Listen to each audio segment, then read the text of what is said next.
They say Donald Trump has lost his mind as he's threatening to bomb the ish out of Oman. Oh, boy. Because if the war wasn't already bad enough, dragged on this long, Trump's saber rattling, I guess. We'll see. I guess, Oman is doing a backroom deal with Iran. Trump's pissed. Okay, I guess. It's hard to know what's actually happening, but what I can tell you is that Republicans better get their act in gear because the midterms are coming up like 2.5 months. This matters. They're actually predicting now, Polymarket and Kalshi, that Alaska is going to become a Democrat state. Can you believe it? To be fair, I think it's because they're cheating. Dan Sullivan, the Republican, is now running against, I believe, 2 other Dan Sullivans. They're doing this intentionally to dilute his vote because, what is politics these days? Which brings me to another big story. Jubilee. Episode came out with me. And I'll just say right off the bat to all of the libs, they're all like gleefully slapping their knees like, Tim Pool rage quits. It's all fake. It's all like semi-planned, like, it kind of makes me cringe. But we'll get into it. I talked about it earlier today. But it's all, I don't want to call it scripted, but you kind of know as a nudge, nudge, wink, wink. Everybody kind of already knows what's going to happen. To put it simply, for those that are wondering, and I won't waste time, the dude had a beanie in his pocket in 96-degree weather in Los Angeles. Come on. It was a stunt planned. He was tipped off. I had explicitly stated, anybody tries to pull a stunt, I'm going to walk off. We all agreed. We knew it was going to happen. It happened. And the exact outcome that everyone thought was going to happen happened. What can I say?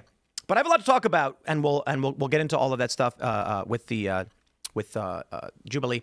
But we also have the death of Hayden Panettiere, as well as the Lindsay Clancy story, where women are lining up to dump money on a woman who admitted to killing her children, three of her children, all 3 of her children.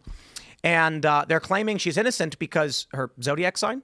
And, Lord help us. So we'll get into all that. Before we do, we got a great sponsor for you. It is Keat.io. I got a question for you guys. Why should your messaging app need to know anything about you? Most of us have already accepted that technology companies collect enormous amounts of information, what we click, where we go, what we buy, who we interact with. That information is valuable because your attention is valuable. I'll tell you a secret. I was reading this report. Your smart TVs screenshot what you are watching and send it to advertisers. Nothing is safe. Not even I'm watching, movies at night. They want to know what I'm doing. Creepy. I've even heard reports that some TVs have cameras. I don't know if that's true, but that's freaky, like a hidden internal camera. I don't know, man. All I got to say is when you sign up for a messaging app, I don't understand why they want me to give all of my private information, right? It's because they make money off it. We get that. They're spying on us. Keat takes a radically different approach. It's a free messaging, file sharing, and video calling app built peer-to-peer. No centralized company database holding your conversations, no metadata tracking, no phone number or email required. Your messages are end-to-end encrypted and move between the people in the conversation. Your private life shouldn't be another crop in someone else's data farm. So go to keet.io, keet.io/Timcast IRL. Download it for free. Invite someone you trust. Start a conversation. It belongs to you. You don't need a phone number or email. There's no trackers or metadata collection. It is end-to-end encrypted. No centralized company. Peer-to-peer. And it is free on iOS, Android, Windows, Mac, and Linux. Check it out. And guys, thanks for sponsoring the show. Don't forget to buy coffee. Go to castbrew.com and buy coffee because it's the best coffee ever. At least I think so. Appalachian Nights, of course, is the big favorite.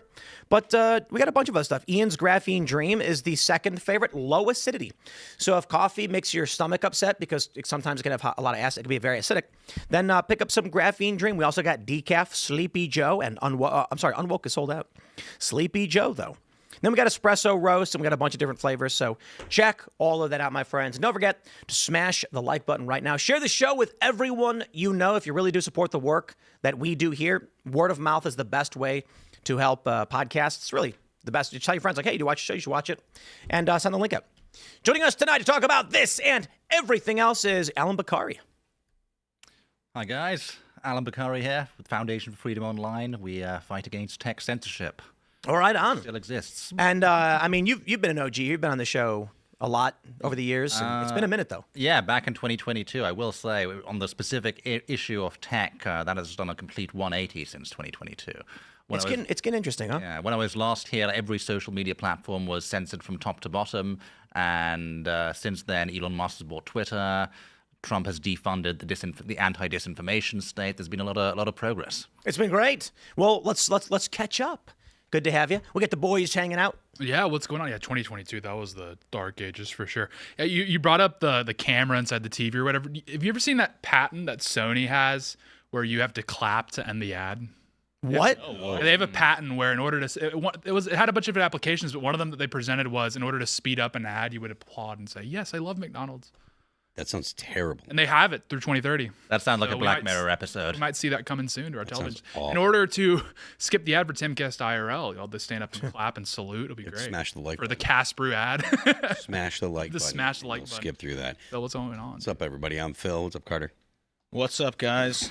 Pumped to be here. Let's start the week off fresh. Let's get into the news. Here's a story from Mediaite. Lost his mind. Trump sparks fury with threat to bomb the ish out of ally. Great. The president confirmed there's a direct back channel with the IRGC official. He's talking about Oman, of course. And he said he's going to bomb the ish out of Oman. He says they're good poker players, but they're dying. He also reacted to the ongoing talks between Iran and Oman regarding the control. If Oman gets in the way, we'll bomb the ish out of them. Reactions came in from across the political spectrum as many were taken aback by Trump's threat to bomb Oman. Okay. I got 1,000,001 people hitting me up. And this is the point where I got to say to the Republicans, to the GOP, you guys have lost whatever goodwill was left on this war with Iran. I got normies that, for a while were like, people that I talk to, because I'm a poker guy, right? So I'm talking to regular people out in the middle of nowhere, and they'll say, well, I like every president started a war. I'm not surprised by it. I'm not happy with it. Now they're at the point where they're like, I'm sick of it. I'm sick of the news. And I'm getting people like texting me being like, yo, what's going on? Trump wants to start another war. And like, what's happening? And I'm just like, is Trump trying to spike the midterms this late in the game? I mean, come on, what's going on? I don't know that he's trying to spike the midterms. I think that he's historically, he's got, his mouth gets in front of his brain a lot. He'll sit there and he'll make some kind of audacious remark.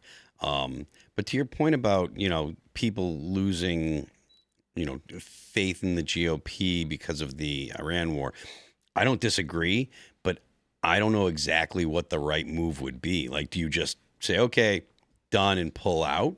I mean, I don't know what kind of options the administration has now. Well, I mean, I think this is why it's so frustrating, because this is, at the outset of the war, what all of us Trump supporters were saying, why we were so frustrated with the operation. Many were like, oh, you're not trusting the plan. It's like, well, no, because there isn't really a logical victory condition here. I mean, the victory condition is what? Regime change. It would have to be. That would be the only thing you could walk away from this war and say, from whatever our goals may be in the region, that it would be worth it. But we knew that was going to be impossible. From Iraq and Afghanistan, that was a disaster. That was a failure. And those are countries far less complex than Iran. I mean, Iran is an incredibly complex country, very ideological. This is the one thing that the proponents of the war have correct, is that, yes, they actually are ideological fanatics. And that's what makes this war so difficult. That isn't an explanation for why we should go to war with Iran. That's actually a caution not to go to war with Iran, is, hey, they're ideological fanatics. Insofar as no matter who you take out, they're going to put in more officials that will possess the exact same ideology. So from the outset, this was going to be very difficult to get out of without like total victory. And I think all of us knew that that was mathematically very unlikely to happen. And here we are, where we've seen reporting from various outlets throughout the war that Trump is fed up with this. He's tired of this being kind of strung along. But to your point, Phil, I mean, what off-ramp is there? I mean, the off-ramp would have been near the beginning of the war, which was take out their nuclear facilities like we did last summer and then figure out a stalemate. Instead, now we're vying for control over the strait, which, the status quo was the strait was open. So returning to the status quo would be victory. Now, it's just a complete mess. This is what all of us were really worried about from the outset. And we did have people that were like, no, it's fine, nothing to see here. To Tim's point, the normies, right? The disengaged voters, you have about a 3 to 6 month window with controversial, if you're expending political capital, you have about 3 to 6 months to mop that up before the normies notice. the normies are starting to notice now. You're seeing it reflected in the approval ratings, and they're now asking like, okay, the gas prices are high and now they're not going down. So what's going on? And they're actually opening CNN for the first time, and they're like, oh, we're at war. That's like 50% of the country. Yeah. Well, it's like prairie dogs, I imagine. You know, they pop their little heads up every once in a while, but they don't really pay attention. But then the car pulls up and the guy's got bread and he's handing them out, and now all the prairie dogs come running up. And unironically, this is the worst time for this kind of stuff to be happening. And I'm not even joking here. Like, you can look this up in Google Trends and find out this is true. Is because there's no sports going on right now. The NFL hasn't fully. I'm serious. The only sports in season right now is like what the MLB and the MLS. No one cares. The World Cup's over. The NFL hasn't started yet. The NBA is still like sputtering. So, like, people have nothing going on. They're tapping into this kind of stuff. They're checking the news, et cetera. And there's nothing flooding their algorithms. Let me just add to this, but. You know, in the political space right now, you're seeing a lot of like, oh, so-and-so's views are down. Like they're attacking Ben Shapiro. They put comments about us. But guys, go to any other rating metric from any other industry, and ratings are in the gutter. Yeah. And it's kind of crazy because I've said, like, obviously for us, when you're in a political, like when you're off-cycle in politics, we expect the viewership to decline. But now I'm looking at other viewership metrics in other areas, like TV shows, for instance, and like Disney Plus, and like, we're seeing a decline in ratings on cable TV, everything. And I'm sitting here being like, wow. You know, I was watching a sports podcast, right? Viewership was way down. I'm not going to drag anybody over this, but it was like a big sports podcast, and they were getting like 100K per episode on YouTube. And I was like, whoa. And you go back 7 months, and they were getting 800,000.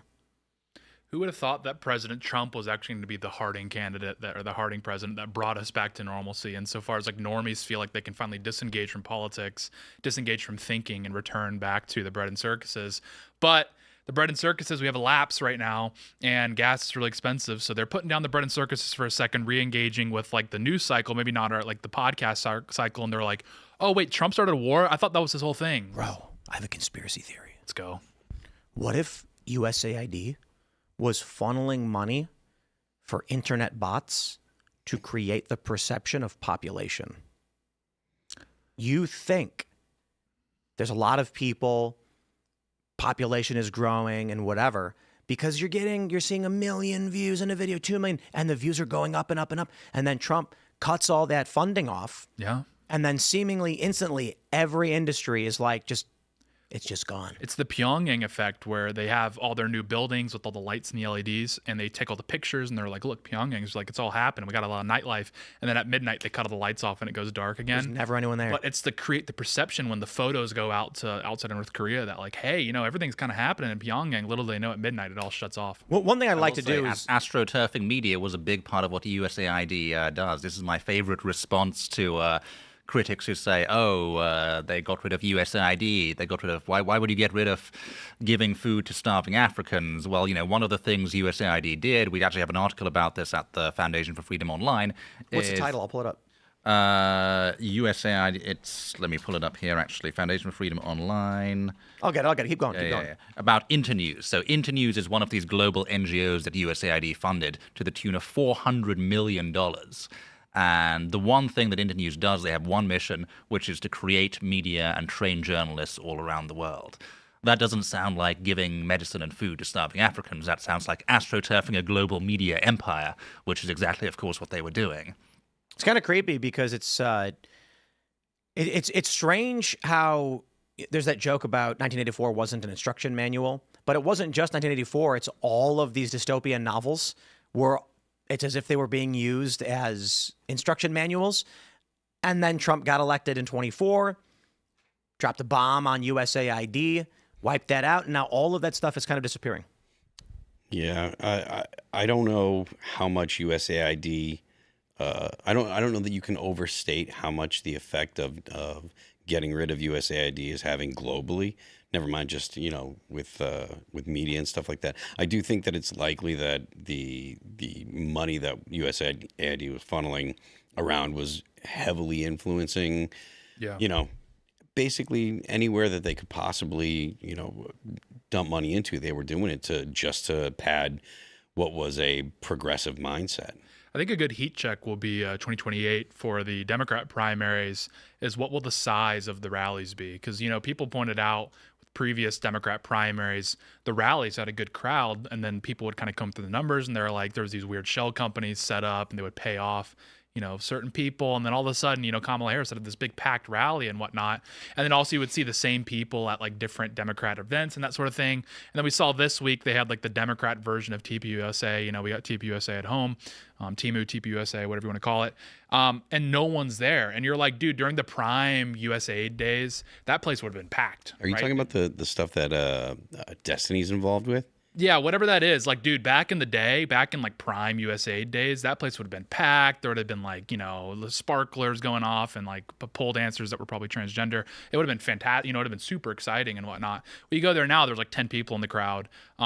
I think the same thing is going to happen in 2028 when you're looking at the primaries, the energy. Are the Democrats going to have that same energy at the rallies without the slush fund, right? Without the money going around ensuring that they can pull in people, that they can pull different speakers, all these. You make a distinction between the Democrats and DSA stuff? No, not at this point. No, the DSA owns the party. There's a couple polls that just came out saying the Democratic Party voters overwhelmingly now prefer DSA. Yeah, I mean, the Democrats might have the steering wheel and the throttle, but the DSA is the engine. That's all that really matters right now. So.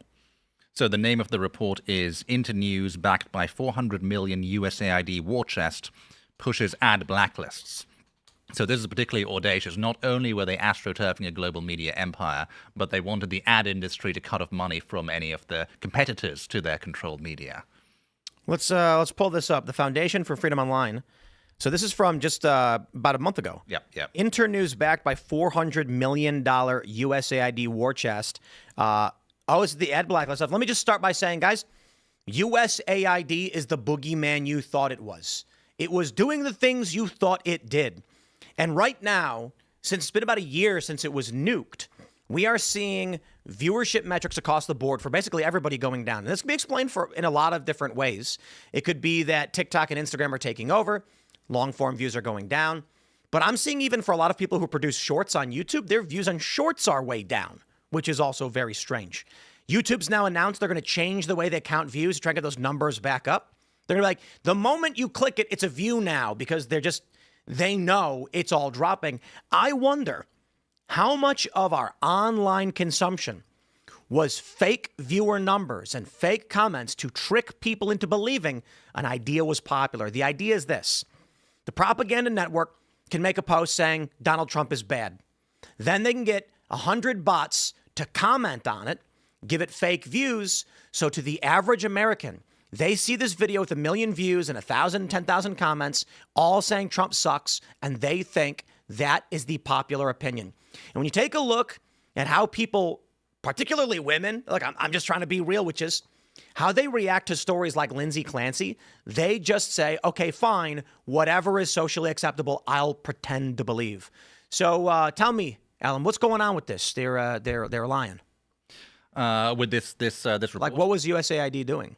So over several years, they gave $400 million to this organization called Internews, and it's run. They have various outposts around the world. They have a European wing, they have an African wing, Middle Eastern wing, and all they do is train journalists and train media. Backed by this train journalists and media, backed by this huge funnel of U.S. government money.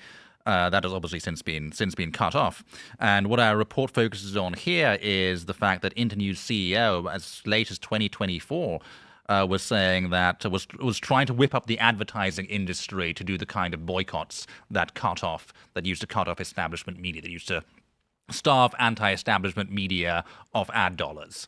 So not only were they cultivating a global media empire, astroturfing it essentially with U.S. federal taxpayer dollars, they were also trying to censor the competition with ad blacklists. And I find this story, I come back to this story often because again and again, you'll see people like Stephen Colbert, you'll see liberal media saying, how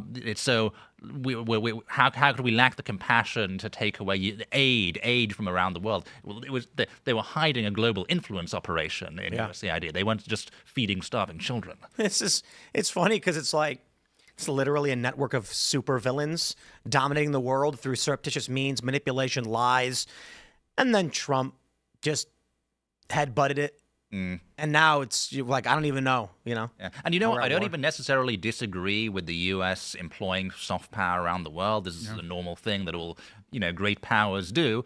The problem is that so many of these organizations, and we see here with the ad blacklists, were pushing censorship of domestic U.S. media as well. Yeah. And they did it all through the previous administration. It's one thing if you have like a, for lack of a better word, a ministry of culture that's promoting like, I don't know, like Top Gun to the world. And it's like that you could presumably see how that would benefit American soft power, or even like just amplifying, the aspects of American culture that we would like to export to the world, right? That reflect better on us, or maybe that like sort of finger wag at the rest of the world and say like, hey, we're still the top dog.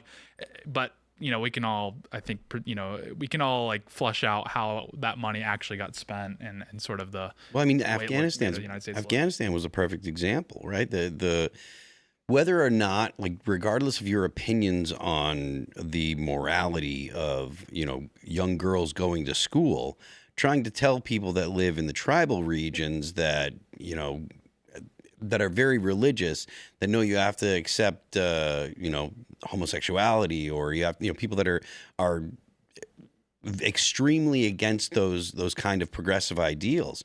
The Pride Progress flag, like, yeah, it is preferable from my perspective that young girls can go to school. It is preferable from my perspective that women be allowed to, own property or go to work by themselves or whatever. That's the kind of society that I want to live in. But that doesn't mean that you can just export those ideas to other countries and other cultures that have lived the way they live now for hundreds or thousands of years, and it's not a good policy to try to make every other country in the world into a modern, liberal, progressive society, because they just don't have the ability to do that. You can't take people that have lived for a certain way for 1,000 years or whatever and say, okay, now we're going to turn on the lights. And we can put simplify it. You can't tell a bunch of Afghani goat herders to be gay. Well, it's left wing. Well, actually, that's a better way to put that, because maybe you can't put a bunch of pride flags and trans stuff in front of a bunch of Afghani goat herders, because I think a lot of them probably are gay. Yeah, but like you can't explain to them how you can chop off somebody's dong and give them hormones. They're going to be like, I don't know what those things are. Yeah, they're more like, that's a little too on the nose. Like, relax. No, I think the problem is like, and I guess it's good that we have a Brit here, because this is like a good, like, to distinguish is like colonialism, was it good or bad? It's like, well, what we've been conducting is like left-wing colonialism, right? Where like we are imposing our will on the world, but then we're imposing like an obviously ideologically left-wing ideology. But like the Brits, I think, are a great example of like colonialism as it should be understood, which is inherently hierarchical, where they would go into somewhere, I don't know, like Afghanistan, maybe not the greatest example, but like India, and they go in and they're like, actually, no, we're not interested in like helping you govern your own affairs. Like, what you guys are doing is ridiculous. We're going to come in and like impose our will because we're actually correct, and like have a hierarchical system, and they're confident in what they believe, etc. And they impose their will on whatever country they decided to colonize, and it benefited everyone involved, unarguably, versus the way the United States has conducted our empire. It's just been a disaster everywhere you go. And I hate to admit this as an American, but maybe we're not the best at conducting empire. Well, yeah, I mean, the European colonial powers have been like incredibly maligned in history. I thoroughly recommend the works of Bruce Gilley on this. He's a historian over in, I believe, the University of Washington, or University of Seattle, perhaps. But he's written some fantastic books debunking decolonial myths. And one thing I get from reading his books, especially about the British Empire, is that they always considered the facts on the ground of every territory they governed. They didn't try and impose a single ideology uniformly everywhere. Like if there was a local practice that they were completely horrified by, like widow burning in India, which they or that thing where the young dudes raped the other young dudes in Afghanistan. Right. I don't know what that's called. Bachabazi boy. Yes. So they're like, why would we ever allow that? Yeah. So yeah, they did get rid of things like the widow burning, but in other cases that widow burning. Yeah, the sati. Yeah, it was a so mass crazy, problem. dude. Yeah, it was like, ma'am, your husband's dead. We have to light you on fire. It's totally real. I had and she's just like, okay, guess I'll die. Is that what happened in New York on the subway a few years ago when that lady got burned? Yeah, maybe. Would the women resist? Would they be like, no? Or would they be like, well, that's the way of life? I would imagine they probably resisted, but yeah. Yeah, The last one was No, my husband's alive. He went out for cigarettes. He's just People tired. usually don't like getting let on fire ordinarily. Well, that one I don't know, guy, man. The one Palestine protester, he was okay. I was going to say, there's a lot of people that, maybe you could argue they don't like it, but they want it to happen. So, like, I'm not even saying it's a joke. There may be people who are, like, crying and sad, but they're like, oh, but it's good because I'll be, doing the right thing or something.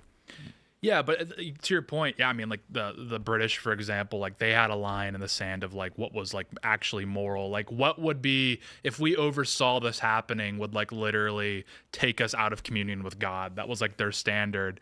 But when it came to like I don't know procedural things, they were just like, yeah, do your own thing, and like we'll extract resources and just leave us alone, we leave you alone. Where the Americans come in, and and Trump made this point, and it's like an absolutely correct point in 2016 when he was like critiquing the Iraq War. He wasn't doing it for like libtard, like anti-war reasons or whatever. He was just like, where's the oil? Like we did all of this work, we built all these highways, like sent all these men to die and whatnot, and like we didn't actually extract anything from there. So he actually had this very correct understanding of how like empire should work, which is it's mutually beneficial. It benefits the people because you're providing them with like Western governance, and it benefits us because we're extracting resources. But the American neoconservative, neoliberal, whatever you want to call it, the main flaw is that it's purely like a benevolent colonialism where we're just trying to impose an ideology on them and nothing else is to be gained. Yeah. We were almost hesitant to extract resources because we felt bad about it. Meanwhile, the British went into Iraq and they were like,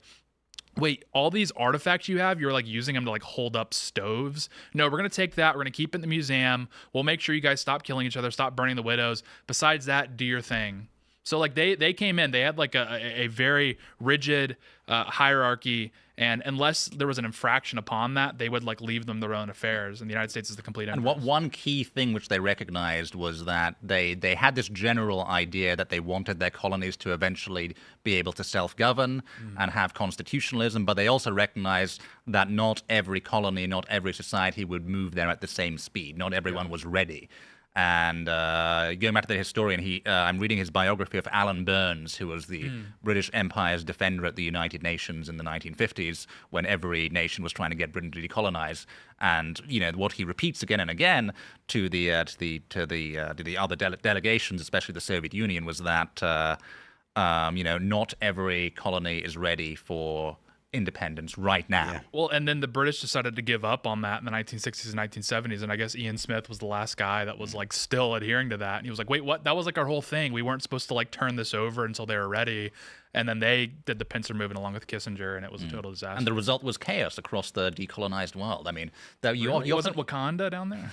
I mean, you often hear, arguments about the death toll of colonialism, and some of this is like ridiculous, holding, European powers responsible for famines that they couldn't really prevent. But you don't often hear about the death toll of decolonization. Yeah. I would say the Rwandan genocide is arguably that's the death toll of decolonization. Yeah, absolutely. Yeah. I mean, it's one of those things where it's like, while we can concede that, like, of course there were, whatever atrocities may have occurred, that occurs in every country ever. That's just like part of like, I don't know, Human history. Human history. So this idea that like, every European colonial power was supposed to behave 100%, play a perfect game for 400 years. Like, obviously that's not going to happen. To your point, it's like, I don't know, if we're to weigh out like the atrocities that happened during colonial rule versus decolonization, I think far more blood was shed in like literally the 10 years of decolonization in Africa than like the hundreds of years of colonial rule. I want to. Speaking of the media stuff, jump to the story. We got this tweet from Alex Jones. He says, live shows on X see 90% reduction in viewers after change in algorithm. Are we witnessing mass censorship or just a huge bug in the system? Alex Jones fires the bat signal to Elon Musk. I'm just going to go ahead and say right off the bat, as we've already been mentioning, everything is down in terms of viewership. Literally everything across the board. Like I mentioned, there was a sports podcast that I was watching, and I was shocked to find that one of the biggest, they got like 100,000 views. And I jumped back a year and they were getting 800,000 views. I'm like, wow, what happened in this summer where people have just stopped watching? Now, we are presuming perhaps it was all USAID, that they were attempting to prop up either through bots or otherwise various channels to make it seem like they were more popular than they really were. It's mass manipulation. Let's say Tate makes the funniest joke in the world and it naturally gets 1 million views. We don't want that to be culturally relevant, so we find some other person and give them 10 million views, prop them up, put them on the front page of TikTok, and tell everybody to chop off their dong or whatever. Well, Alex Jones believes that there is a conspiracy. Well, let me just put it like this. I'll play a clip in a second, but I responded, and I said my honest opinion is that you can't go pro-Trump for 10 years and then Trump critical and be surprised if your audience drops up. This is not an insult or even a criticism. It is a point of observation, to which Alex called boomer slop. My response is, open an ice cream shop, and over the years you have customers who love it. One day you announce you're going to be vegan ice cream, and customers stop coming in. This isn't an insult, Alex. So I'm just going to say this. There's a few things here that I want to break down. We already mentioned right off the bat. Fake media manipulation through bots. Who knows? I got no idea. I don't have any strong explanations as to why a sports podcast viewership was down, or just, you look at some of these other big shows on YouTube and everyone's viewership is down. So we're trying to figure that out.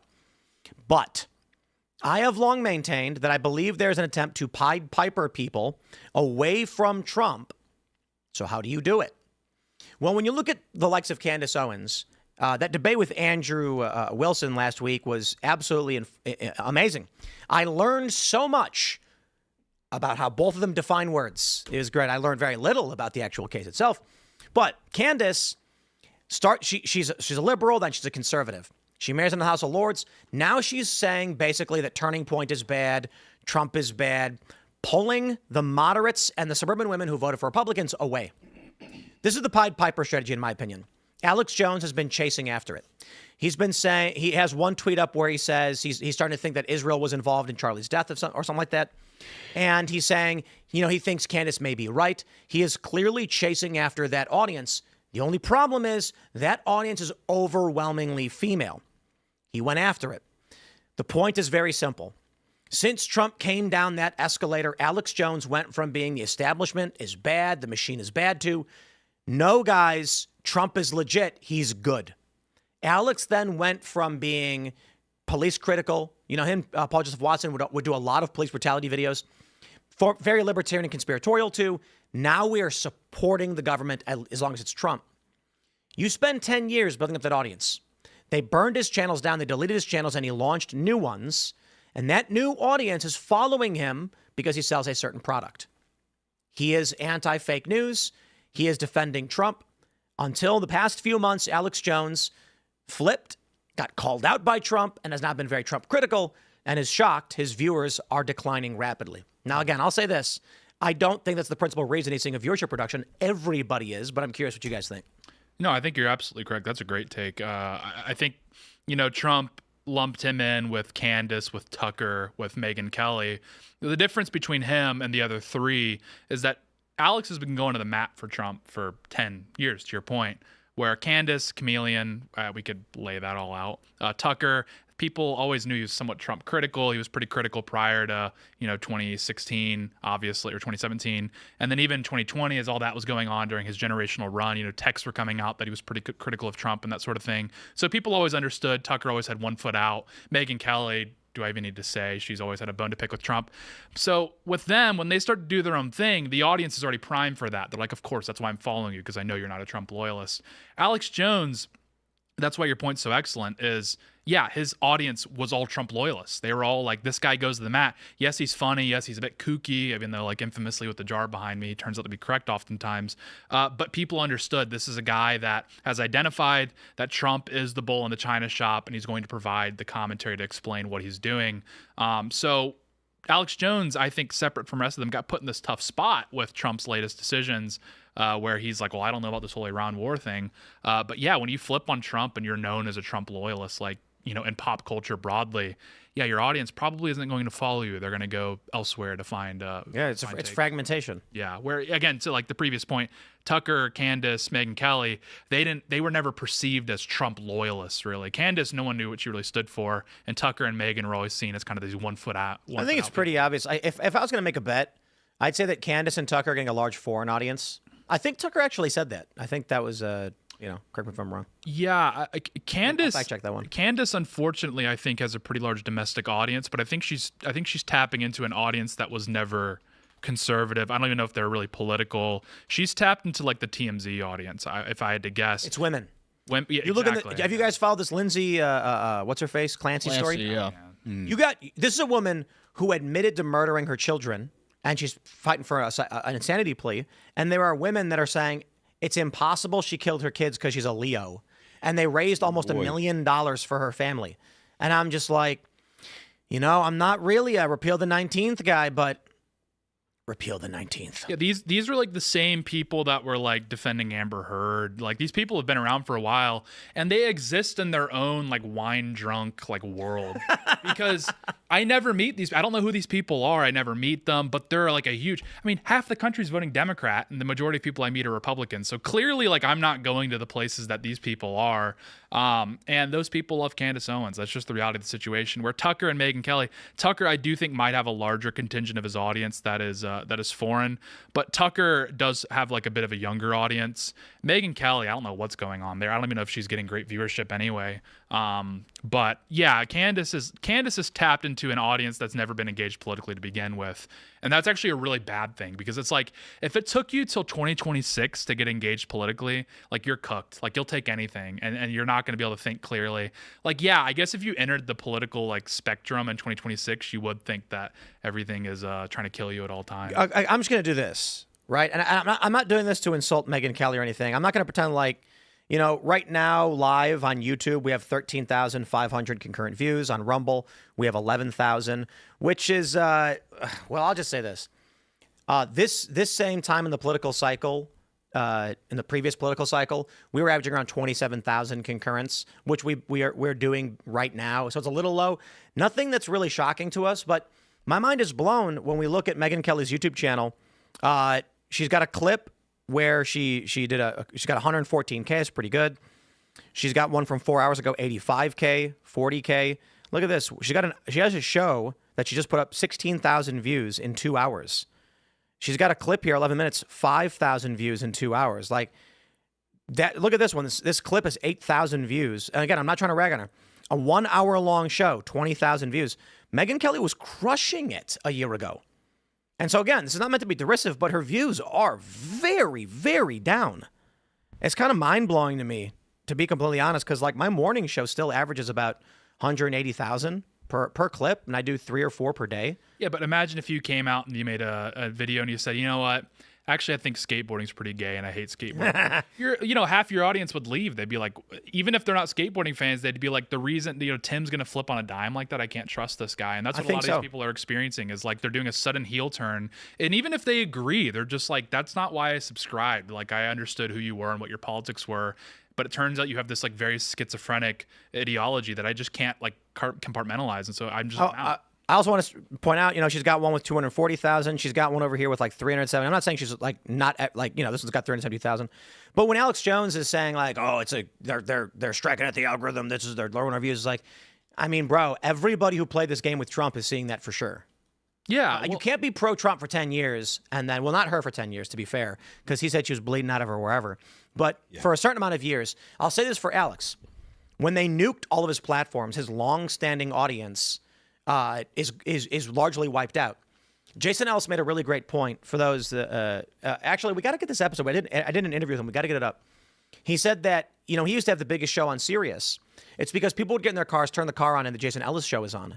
When COVID happened, and people aren't driving anymore, he started hearing from people saying, "Man, I used to listen to your show all the time." And he's like, "It's still there. Yeah, you can listen to it, but it's the habit that changed." For Alex's views on X, I think what happens is his X audience was built after the banning. So he's largely built an audience around, I'm defending Trump. You then come out and invert your product, people are going to be like, no. Yeah, there's also this weird, there's like a type of person. I think Alex Jones and Megyn Kelly fit into this perfectly. I'd be curious what you guys think of a person that is famous and everyone knows who they are and what they stand for, but they don't actually like watch their stuff. They're just a famous person, but they're almost like Alex Jones is almost the stand-in in popular culture, when you're like thinking of a conspiracy theorist, you think of Alex Jones. That's him. Yeah. But no one's really like watching his data, or not no one, but a lot of like the majority of people aren't like watching his day-to-day stuff. And to be fair to Alex Jones, like if anybody is going to speculate that they're like a victim of the algorithm, he would have a good case because he's been consistently banned through his whole career. But I'm tired of seeing people that like aren't actually saying anything that's like particularly like dangerous or edgy that are like the algorithm's targeting me. I'm like, no, your content just sucks. Like that's just the reality. And Yeah, I was going to say, I understand Alex Jones's reaction because he has been censored so many times before. This is a fair But this is why YouTube's changing how they count views. Because views are down for everyone. And that means ad dollars are down. Yeah. So it's a combination of things, right? You're going to get less dollars per 1,000 because advertisers, the bids are going to go down, and they're going to see less traffic on these videos, and they're not going to prioritize them. So if you're an advertiser and YouTube says, "Look, we can get you 20,000 views," you're going to be like, well, because what do I care? As I understand it, the majority of advertisers have given up on eyeballs as like a metric for how much they should spend. They now spend money on CTR, like click-through rate. So now most advertisers are like, well, I don't care if you get 1 million views. How much product are you moving? That's not click-through. They're looking for direct sales. Yeah, So they just want to see some sort of metric that are like, okay, well, people are like engaging with the ad. But this is USAID, 100%. Look, guys, I'm gonna tell you a story. I don't know if I'm supposed to tell you the story, but I'm gonna tell you the story anyway. So, Rumble, legit. Rumble views, legit. Always have been. There was a conspiracy accusing Rumble of botting their views and making it fake. I know, and Chris, the CEO, he got so pissed off. He's like, we were investigated. The SEC investigated Rumble. It's real. It's a real website with real views. But these people were always, these liberals, these leftists, and even some conservatives trying to argue that it was fake. I think I said this at the time, and you guys can look back on IRL and you can see me say it. I said, I think YouTube's views are fake. Here's what I think happens. So Rumble's trying to get advertisers, but these rumors persist. The views are not real, so advertisers are hesitant. Twitch, on the other hand, just gets big contracts with, with one of the big beverage companies. I forgot which. I think it might have been Pepsi or something. And these companies will go to a platform like Twitch and say, don't care. Here's $50 million. Goodbye. They don't care about conversions. They only care that they're spending the money and the brand looks good. Meanwhile, for Rumble, the advertisers are all hesitant. They said, we'll only spend with you if you can guarantee proven sales metrics, which makes it increasingly difficult for Rumble. I think everybody else is fake. I think YouTube and everybody else is fake. Here's what I think happens. I think these big networks are propped up, big tech. We know there was backdoors from the feds and all that stuff. And they make it look like they're where fame is. They make it look like that's where the culture and the zeitgeist is. Rumble comes up totally independent, without any weird games, with no botting and no tricks, and the metrics don't look the same. The comments aren't, the view count is different from comments. What's going on? And then everyone said, how come Rumble's views to comments ratios, they're different? Because the rest of them are fake, because Reddit is fake, because YouTube is fake. Because those are where they're trying to prop things up to make you convinced what's popular, like Reddit being a great example. Yeah. So I'll just say this about Rumble as to why there's a handful of reasons and ways that we've tested, because we're like, first, I trust Chris, and the SEC did investigate them. But we have sales. Like, we sell coffee and stuff. And then we actually track our metrics across the board from video to video, and everything looks... When we ignore platform and we combine all our views, seasonally, everything looks very much the same as it always has. It's just that some views are now on Rumble and some are now on YouTube, but all the metrics look the same. And then Tate gets recognized. Yeah. And he principally hosts the noon Rumble show. So when he's got people being like, I watch you at noon, I also ask people when they come up to me, I'll be like, where do you watch? They'll say, I watch you on Rumble. And I'm like, okay. I think YouTube now has to change their metrics because something changed. Something weird is going on. I'll just say this. Do you guys remember when Elon said he was going to buy Twitter? Yeah. And then instantly conservatives started seeing their follower count skyrocket, and liberals started seeing their follower counts rapidly decline? That was weird. Yeah. And you can't explain that by... And they said, no, it's because liberals are leaving the platform. Oh, and then conservatives are joining? Spare me. That is not reality. Yeah. Yeah, I know. It's like this idea that, the Rumble views are they're fudging the numbers. Something is ridiculous. I mean, I won't break confidence, but I had a buddy who featured on the Timcast Daily News live show, and he's relatively low follower count, like not a huge following at all. And he's had like 2 people come up that recognized him from that noon live, independent of anything else Timcast related, where Rumble exclusive. And I actually had one person come up to me, and they were like, I watch your noon live or whatever. And I was like, oh, thanks for watching. And I was like, are you like a Timcast fan? And he's like, no. So it was like this weird moment where like he doesn't even really watch IRL. He just watches that noon live. Right. And I think it was a habit thing where he was just like on my lunch break. He said he's an East Coaster, so he watches on his lunch break. He's like, Yeah, they open up Rumble and they watch. So it was one of the smartest things that Rumble did was the morning lineup where they have the like a network of shows in rotation. Yeah. But that was when I was like, first of all, I'll say it again. Like when all this was going down, I'm like, there is a weird coordinated effort to get an ad boycott of Rumble, because Rumble was basically saying we're going to allow people to say what they want, and this is during COVID especially. But I bumped into people who are like, I watch you on Rumble, I don't watch on YouTube anymore. And I'm like, interesting. So YouTube is now desperate. And what we're seeing behind the scenes is that YouTube is easing up on the censorship, desperate to get viewers back. And now they're going to change how they count views. Now, as soon as you click the link, a view appears, which means everyone's YouTube views are going to start spiking like crazy. Yeah, I mean, look, YouTube really has done significant damage to their own brand just by, by the censorship stuff, by the fact that they definitely put their finger on the scale for some creators or some opinions and stuff. And there's still a lot of people that look at the limitations and the censorship surrounding COVID, and they got to, that was the whole genesis of Rumble in the first place, is people looked at YouTube and they knew they couldn't say this, couldn't say that, and Rumble stepped into a place where people were looking for that kind of unadulterated commentary, right? And whether you agree with people on Rumble or a particular creator on Rumble or not, doesn't matter. People know that if they go to Rumble, they can say whatever they want. And you've got some people that say fairly risque stuff. It's not totally free for all, but Myron is over on Rumble, if I understand correctly, and he likes to say things to get people worked up. And there's a lot of creators like that on Rumble because it is actually a place where they can express themselves. Well, what have you guys noticed, at least in consumer trends broadly in this new paradigm that we're in? Consumer trends, we haven't been monitoring that closely. I will say on the Rumble point, though, that interesting little tidbit. We've been monitoring this growth of this term digital sovereignty in non-US countries, Europe, Canada, Australia. And this is the idea that Silicon Valley companies, they've all gone right-wing. We have to build our own tech companies. And I was watching a panel recently, Canadian news channel, TVO. It was like, must have been an hour and a half. They were discussing how can Canada build up its own tech sector, build up its own tech companies, its own tech platforms, so we don't have to rely on, Elon Musk and these supposedly right-wing tech platforms. And not once in an hour and a half did they mention Rumble, which is a Canadian company. Yeah. So they want digital sovereignty, but digital sovereignty has to confirm the new local companies have to confirm their ideology. They can't be something like Rumble.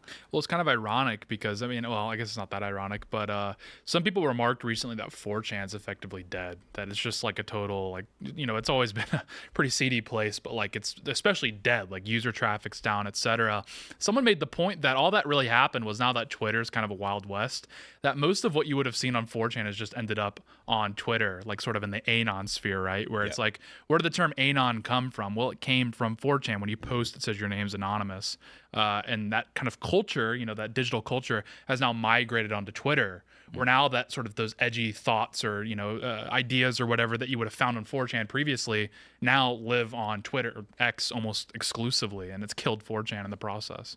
One of my proudest moments was during Gamergate, making many, many threads on 4chan telling them to make Twitter accounts. Yeah. That was sort of like the Paul Revere of... I mean, that's the you even see the green text format on X now. If you're a person that's gone to 4chan for any amount of time, basically, you're familiar with the green text. Basically, it's a story or whatever, and you see that kind of stuff showing up. You see copy pastas. You see a lot of the stuff that was on 4chan on X, and it makes sense because one of the things that 4chan used to love to do was go to, normie sites and either do raids or try to get people to believe some kind of outlandish story, like the OK sign, like that came from 4chan, So, I mean, 4chan so thoroughly, eviscerated everyone in that sort of culture war that now you see like liberals, leftists, pundits, or politicians like sort of regurgitating stuff that you would have seen aesthetically on 4chan like 10 years ago, and now they're like deploying it. Like you'll see Gavin Newsom post like a soy jack or something to describe JD Vance, and it's like, sure, you're attacking a right winger, but like you're using our language, so that is like an implicit right wing cultural victory in an interesting way. They say the right wing can't do culture, but look at Pepe the Frog. Yeah, that's our modern Picasso in many ways. No, but thank you for your service. You indirectly got President Trump elected, and here we are. So thank you very Veteran of the meme war. Yeah. The first. Gamergate book from Passage Press should be out next year.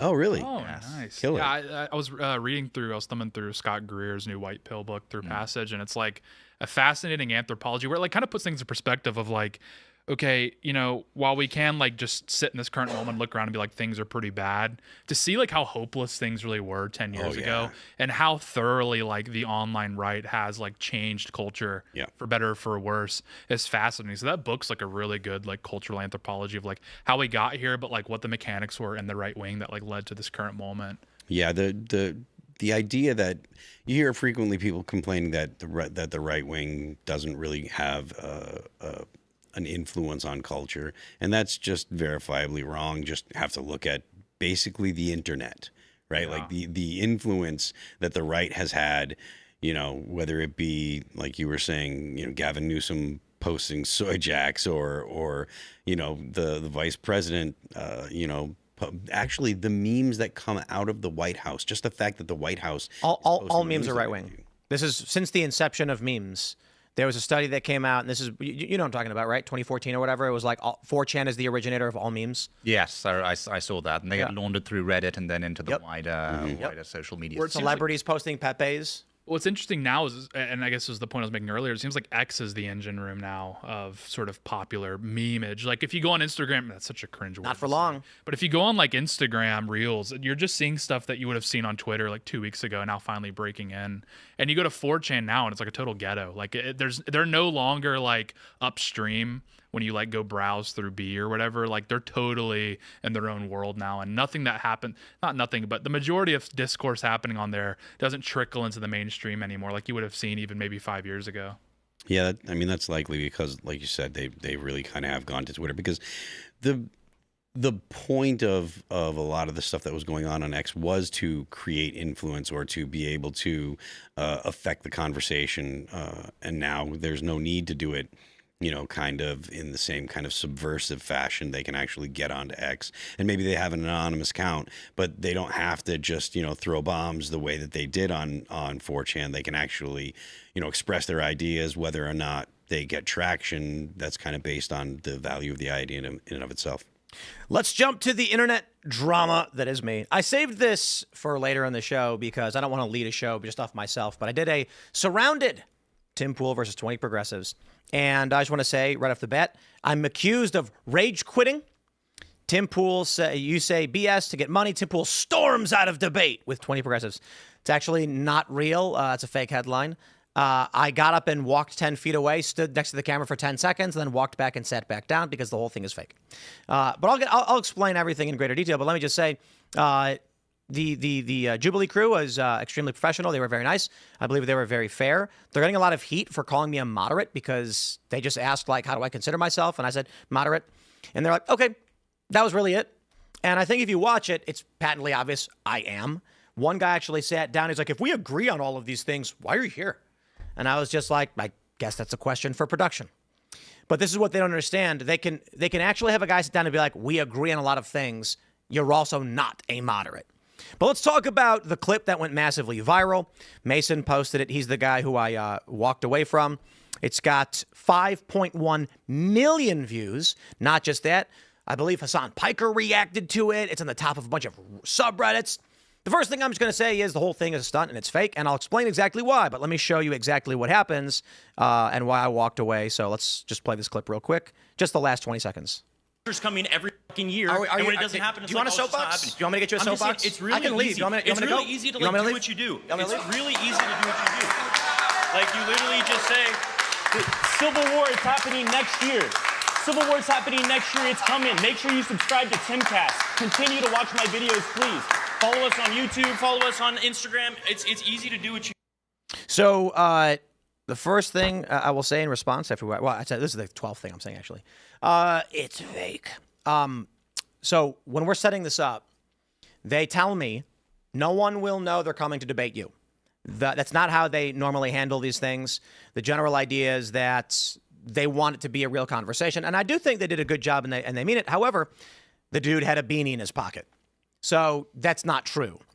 He knew full well he was going to pull a stunt, and I'm going to say this. I think my presumption is they tell me, like, no one's going to know who's debating who.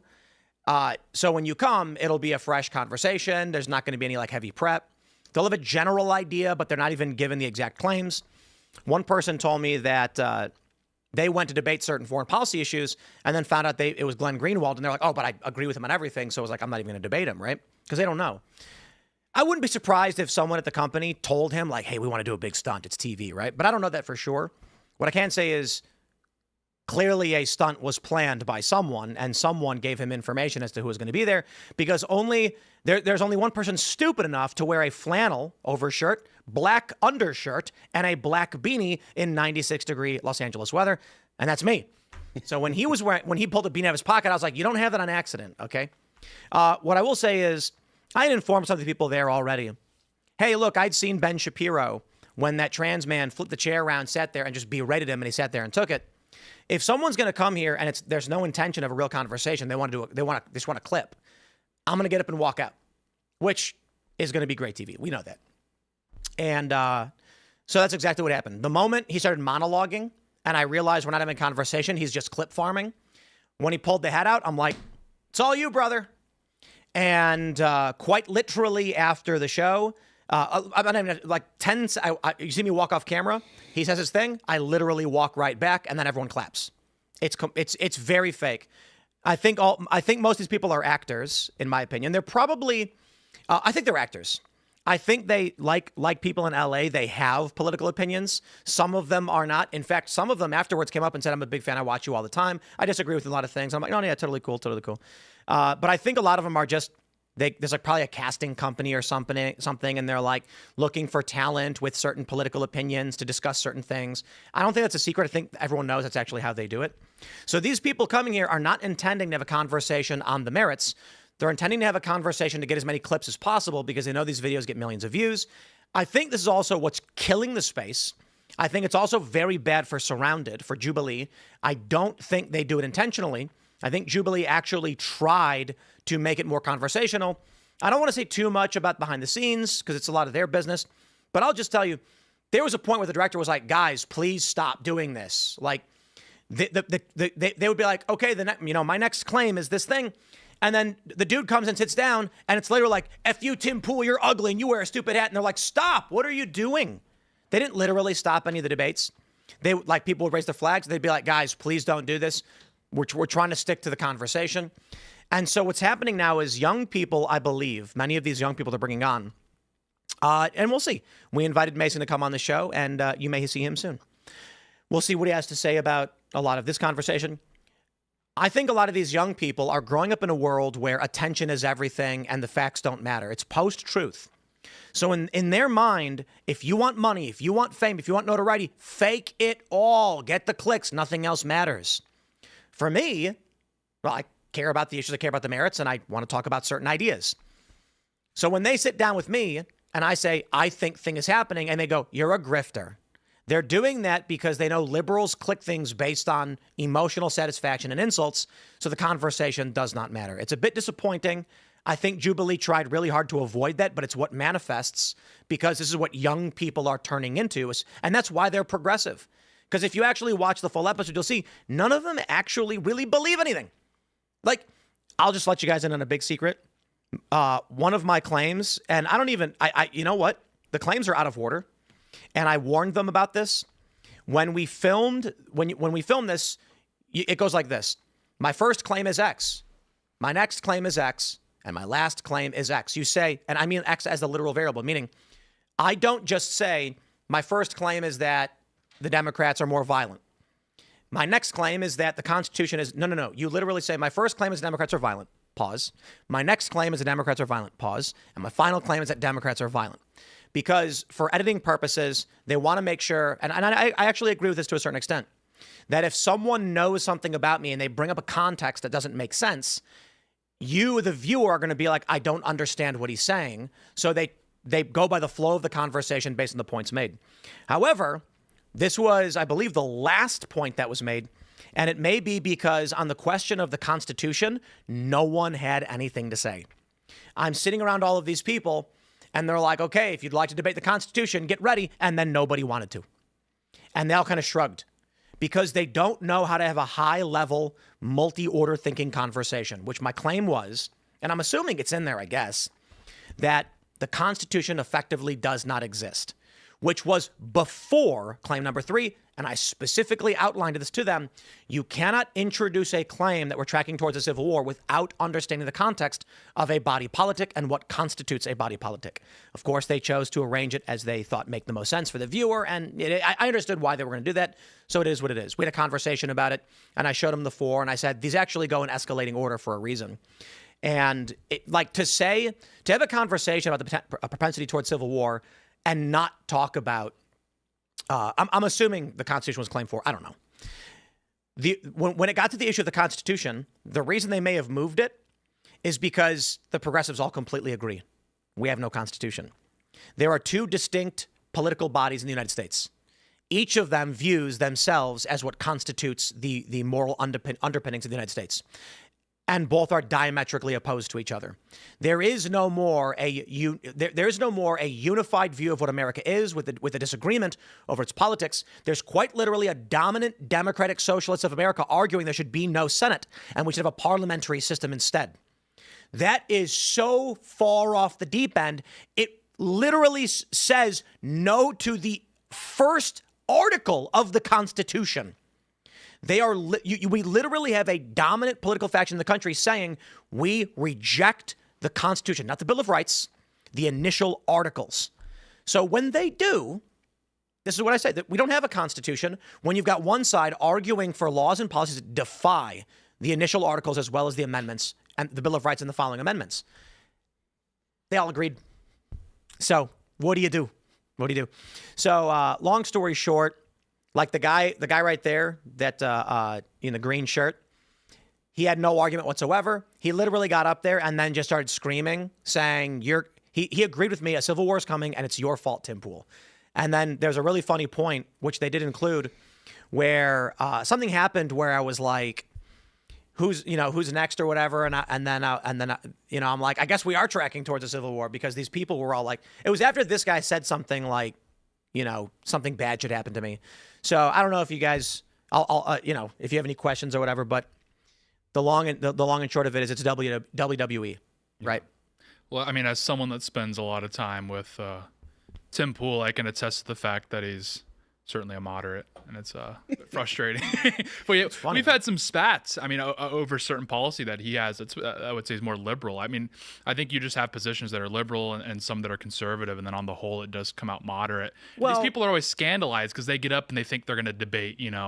I think the reality Duke is or something because they think you're like super. Well, and they meet him and they're like, oh, this is like a really pragmatic guy. Well, actually, with all due respect to some of them. There's one guy, it was funny, Crowder, I was talking to Crowder about this earlier, and he was like, how come there were no black liberals? And I said, oh, there was one. It's like, oh, that's right, there was the one guy with the 14 points of fascism or whatever. And I was like, yeah. And he also said that America was founded on slavery in 1619 or whatever. And I'm like, oh boy, here we go. But interestingly, after the show, he came up to me and he said, hey, I just want to say thank you for coming. I agree with a lot of what you said. To be honest, we were here for another prominent conservative commentator who I'm not going to name, and they were like, we were very unimpressed. He was very stupid. And I was like, well, look, I'm not here to rag on anybody. And he was just like, no, but you made a bunch of points that I actually thought were pretty smart that I hadn't considered, so I appreciate it. And I was like, oh, yeah, right on, man. I was like, it was great talking to you. I'd love to do a sit down with you at some point. And afterwards, we walked out, and there were like 3 or 4 of these young guys, and they were like, oh, that was so awesome. They shook my hand, and I said, you guys are always welcome to come on the show. We'd love to have you. And they were like, cool. There's just the ones that get all the attention for obvious reasons are the ones who are pulling stunts. like putting a beanie in his head, which, to be fair, we invited him explicitly because of this to come on. Well, I mean, because Jubilee has demonstrated they can mint commentators more like streamers. I would say we could list probably a dozen sort of personalities that had their big break on Jubilee. So these guys come on there looking for their big clip that they can get to go viral on Twitter. Now, this is what was so frustrating for me with our Culture War show was we would invite, a conservative and we would invite a liberal, and then Tim would sort of be the moderating, so to speak.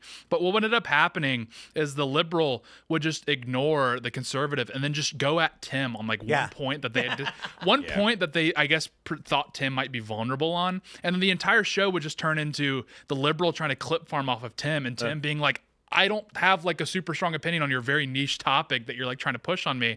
And it was so frustrating. And it really kind of cut through the veneer that I had from the debate blood sports, which was that both parties had an ideological disagreement. No. I was like, no, the conservatives typically did just simply believe what they sort of spout.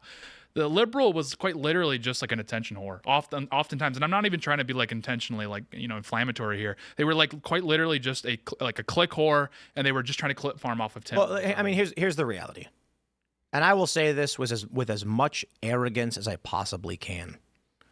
These are young guys with very limited experience in politics, in life, and they want to sit down with people with tremendous experience, both in life, business, conflict, crisis, whatever it may be. What do you think's going to happen? I mean, just let's simplify it, right? Phil is a platinum rock star, and imagine a 20-year-old who's been he started a band 6 months ago, wants to tell Phil how it's done. Phil's literally been there, done that, and then some. And there's a clear gap in the skills and experience he would have versus someone just starting their career. And so what makes this very strange is, I suppose, to the fault of politics, young people who think they know things with no reason to actually think these things, deciding to get up and scream about things they don't know much about. Well, and I think what's going on too is if you're playing a game of chess against a grandmaster, right? You're going to meticulously plan out your opening. You do not want to get into just a tit for tat battle with the grandmaster. You want to have an opening, a game plan. You make this move, he makes this move, and then you work your way down the game. So when these people come on to debate guys that are just conservatives, they have this opening in their head, and it's okay, when he says this, then I can hit him with this, and then take his piece here. But when they debate Tim, what ends up happening is Tim doesn't make that move because he's not just a dyed-in-the-wool conservative. He's not just a Fox News talking head, and they get thrown off. So then what you typically see in these debates is they're still making these points that Tim is not making. That's they're not the pre-planned. They're not actively debating. They're running a pre-programmed. Yeah, it's a chess opening that Tim's not. He's not making. Let me tell you the craziest thing I think out of the whole debate was when I think it might have been the dude in green. I'm not sure. Said it might have been him. I said something like, there were people who voted for Donald Trump hoping that migrants would be shot and killed. And he goes, no, there weren't. And I was like, what? There absolutely were people that were hoping that ICE would go out and shoot illegal immigrants. And he was like, you actually think that? And I was like, yes, I think there are white supremacists and racists and ultranationalists who don't like migrants. He's like, thank you for saying that white supremacists voted for Trump. And I'm like, yes, some do. It is insane to me that because their whole position has to be Tim Pool is a conservative and he's wrong about everything, that when I literally say something like there are white supremacists in this country and they did want migrants to be shot, they have to tell me I'm wrong, despite the fact it was their position from the get-go. Yeah. It's the Bugs Bunnying. And so I do these things on purpose, that if you agree, the point I'm making is when Bugs Bunny, for those that don't know the reference, I think everybody does, Elmer Fudd's in the middle, and Daffy's going, it's rabbit season. And Bugs goes, it's duck season. And they're going back and forth, and Elmer Fudd doesn't know how to shoot. Then Bugs Bunny eventually changes it up and goes, it's rabbit season. And then Daffy goes, nice try, Bugs, it's duck season. And then Bugs goes, I guess you're right. And then Fudd shoots Daffy. Yeah. That's the point. Often, I intentionally will introduce a position where I know I'm going to agree with someone as a trap to see if they're actually having a conversation or if it's a performance. So when I say to someone, white supremacists are real, and many of them wanted migrants shot, guy instantly says, no, they aren't. No, they didn't. You're wrong. And I'm like, okay, Yeah. This is not a real conversation. Yeah, it's- And then I said, wow, I didn't realize, she's super right wing, I guess. It's literally dogs catching the car compilation. That's like what you're watching. Yeah, exactly. They have no idea what to do. They literally, and they laughed. Like everybody in the crowd's laughing because they don't know how to react to the guy they're told is right wing saying something that they should agree with. But they can't. Yeah, I mean, look, that's true, but I also think that there's a certain amount of, the left doesn't understand the right, whereas the right does understand the left. And when I say right, I'm speaking broadly, people that are not ideologically possessed by whatever the left is kind of pushing now.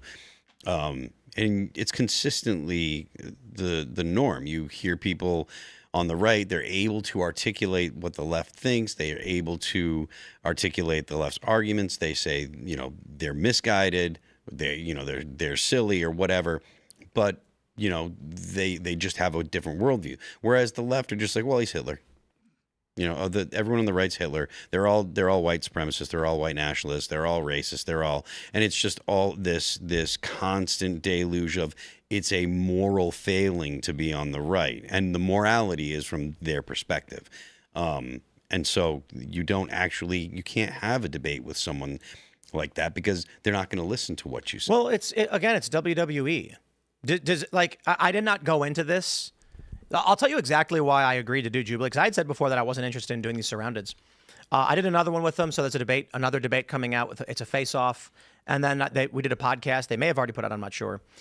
But I did this for one reason, to quite literally create clips where I'm saying something fairly moderate to liberal and having a progressive argue with me that it's wrong. So quite literally, I go in there with the intention to say something that the left will lie about me to other people about, creating a clip that will be almost surreal, like me saying white supremacists voted for Trump and they were hoping that migrants would get shot, because I do believe that's true. I just don't believe it's the majority. I think the last number that was tracked was like 11,000 Klansmen exist in the United States.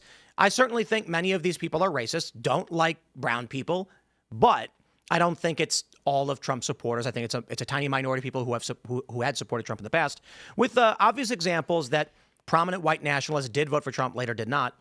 But it creates a situation where I know these people are going to argue the inverse. What am I going to do with it? So I'm going to put it like this. I was talking to Crowder about it. There's a bunch of companies that I work with, apolitical, right? Especially the sponsors for this show and sponsors we do on other shows. And they'll say things like, our concern is like, here's what someone said about you.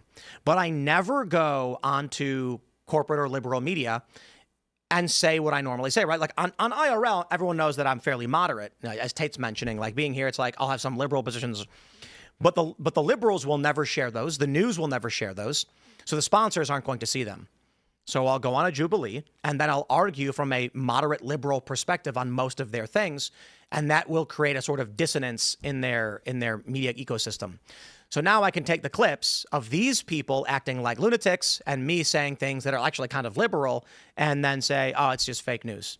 Yeah, like me and Tim could argue for an hour on abortion. I'll argue with everybody on abortion. Yeah, Tim has a litany of positions that are liberal, but of course that's not what's going to be broadcast, especially if people like this have already siloed you in their head. Like they have already identified you must be some sort of right winger, and it's like their boogeyman that they can neatly fit you into. I'll tell you a funny story. Actually, maybe we can do a bit on this one. Let's do a bit. Let's get personal with it.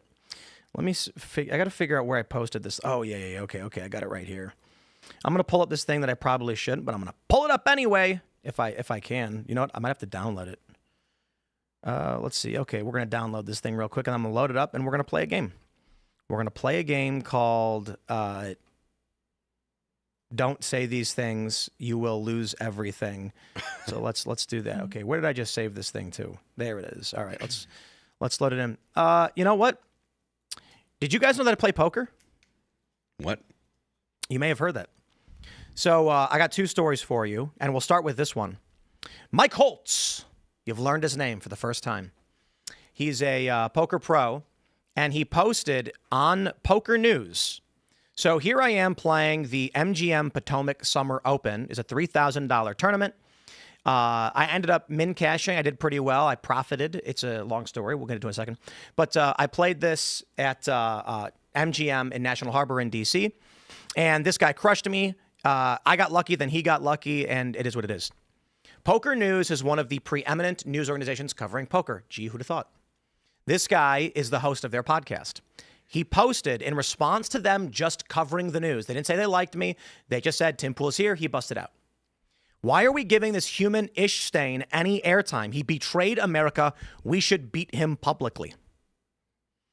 Oh, on the list of things you should never say on your employer's Instagram page, or for legal reasons, things you should never say.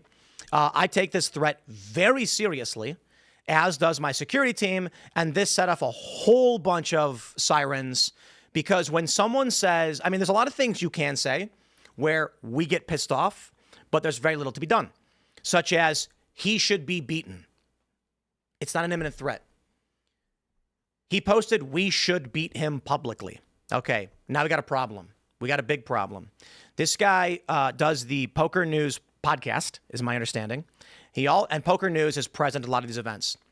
So naturally, my security team is like, this is a credible threat where, I don't know if he's an employer or what his deal is, but he's a representative of Poker News on the Poker News page saying we should beat him. Now we have concerns about potential threats from employees of Poker News, who were very nice to me and who I like, aside from this guy. This is what it's like out there in the wild with these lunatics. This is what the kind of things that we have to deal with.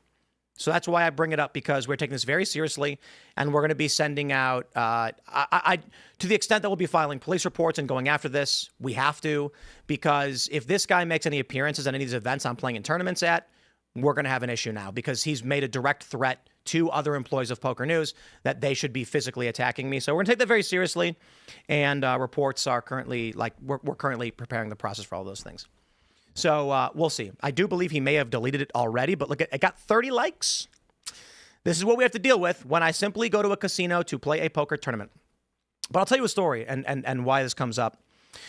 Because, we were just talking about the Jubilee show and these libs trying to, these progressives trying to debate, but they're not really trying to debate. So the first table I sit at on day 1B of the tournament, there's a guy at the table who, for no reason, I guess, asks me about, he says something like, so you're not you don't believe in climate change or something. He asks me that. And he said something like, I had to look you up. And I was like, I just interviewed a guy from NOAA who said he thought that man-made climate change was real, but there's corrupt people pushing an agenda behind the scenes. They're like, oh, this is the point. These people, these liberals, believe what they do because they live in the matrix. They don't know what's true. They just live in a world of lies pushed by other liberal commentators and the corporate press. It is fabricated. It is made up. And they go crazy and they post criminal things. So here I'm at a table. So later, they eventually move you, because that's what happens in multi-table tournaments. And a dealer came up to me and he was like, I want to apologize. I didn't know if I should have intervened because of the things the guy was saying to you. And I was like, no. Like, this guy was just trying to debate me at the poker table. And I just, sorry, but I smoked him. He said, when I mentioned, I was like, oh, no, I think, humans are affecting climate. There's a lot of pollution. He's like, oh, well, what do you think about legendary hero Anthony Fauci? And then I laughed and I was like, I don't know, some people think that, I guess, some don't. And he's like, well, he said something like, they would be wrong. And then I said, or I just think they're mad that Fauci in January knew that it likely came from a lab, but instead publicly stated that there was no evidence of that. And then a year later, despite having red flags that the vaccine may be causing miscarriages, publicly stated that they weren't. And then several women had miscarriages. So there's reasons why people are upset with him. This is what you deal with in the wild, though. So ultimately, I'll put it like this. I wanted to highlight this for two reasons, and then we'll kick it to a broader conversation on the issue. You can't do this. I'm going to make that clear right now. You, as a representative working for Poker News, responding to the official corporate page of Poker News saying we should beat him publicly, now my security takes that as a threat from all staff at pokernews.com. Okay? So now we're going to be putting in reports with all the casinos that I play at when I go to these tournaments. This guy works for this company, and he threatened physical violence against our client, and we're gonna have to deal with that, and it's really annoying. But you know what? You know why? This should not be tolerated, will not be tolerated. No one should accept this degree of psychotic behavior we are at right now in this country. where people post things like this. Okay? This is insane. So, here we are. And, the tournament was a lot of fun. That guy wasn't there. But now we have to take considerations because I don't know where he will be. And I don't know which other staff at Poker News agreed with him and smashed that like button. And I think we're going to have to try and figure that out. That's the thing that kind of is most concerning is there's so many people that just like it. Like 30 people decided, oh, this was actually a good thing to say. Particularly when, he works for the, Poker News or whatever. It's like you were playing a tournament that they're covering. Like, why on earth would you think that this is acceptable? But, people just spout off. And especially with BS stuff, he betrayed America. Like, what even is that? Well, right. I mean, obviously, but, to go back to the Jubilee thing, there are people who don't care for what's true. They live in an emotional reality, and they just want to hurt people, I guess. That's the craziest thing, right? There's a lot of people in the world I don't like. I don't really think much about hurting them at all. I've never thought about causing any kind of physical harm to any liberal personality. What's with liberals where they just want to beat people? Yeah, who would smash the like button on that? That's really weird. There was this social psychology study that I believe, heard a couple of months ago I've got it up here by Arctotherium, about how much conservatives and liberals hate each other and how much conservatives and liberals think the other side hate each other. Obviously, you're not a conservative, Tim, but they think you are. And what the study found was that liberals think conservatives hate them much more than they actually do. Yeah. And conservatives underestimate the level that liberals hate them. Well, the other study was that similarly, that when asked, conservatives could accurately predict the political opinions of liberals, but liberals could not predict the opinions of conservatives. Yep. Yeah. Wow. You can't model you can't model the mind of someone you think is so evil that they're an alien person. Well, you know what I think it is? I think it's that liberals are mentally ill largely. That's not an opinion. This is a fact. They don't have theory of mind. They can't model someone else. Well, there's a direct correlation. This is a fact. This is a scientific fact that liberals have higher rates of mental illness. Yeah. And so I think it's not that liberals are mentally ill, but that the mentally ill are attracted to the ideals of liberalism because, to be honest, I think this wasn't always the case with liberals in this country, but I believe that those who seek power are very Joker-esque. They seek out the mentally ill to weaponize because they know they don't have the critical thinking capacity to resist the manipulation techniques. And thus, they're perfect cannon fodder for a Joker type of personality, which I think all of these liberal personalities really are. I mean, guys, have you ever seen Kyle Kalinske? He's a clown. He's the Joker, bro. He lost his mind. He used to have brown hair, and he was super chill and calm. And he once defended Carl Benjamin, and I was like, this is a good dude. I can't remember who he was talking to, but he was like, stop, like, Carl's not a fascist. I know him. I don't agree with him on things, and I'm like, he's normal. And then he like bleached his hair, and now he just screams, and he's just super angry all the time. And I'm like, bro, jokered out. I don't get it. Does like the money go up or something? One of the things that really just shocked me that he did is how he was on. Both him and Crystal Ball were both on Joe Rogan's podcast, and Joe gave him a big up and was always very cordial and nice, obviously.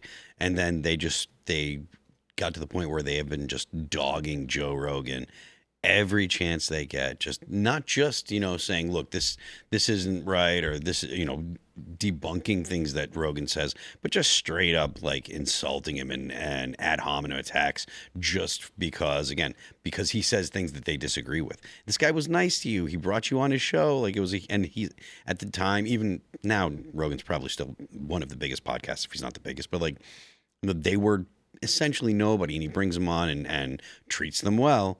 And they're just stabbing him in the back. And it's not, I said shocked, but it shouldn't be really all that shocking from the left. But it's just, it speaks to the moral character. And I won't even get into the morality of those two as a couple. So I'll leave that at that.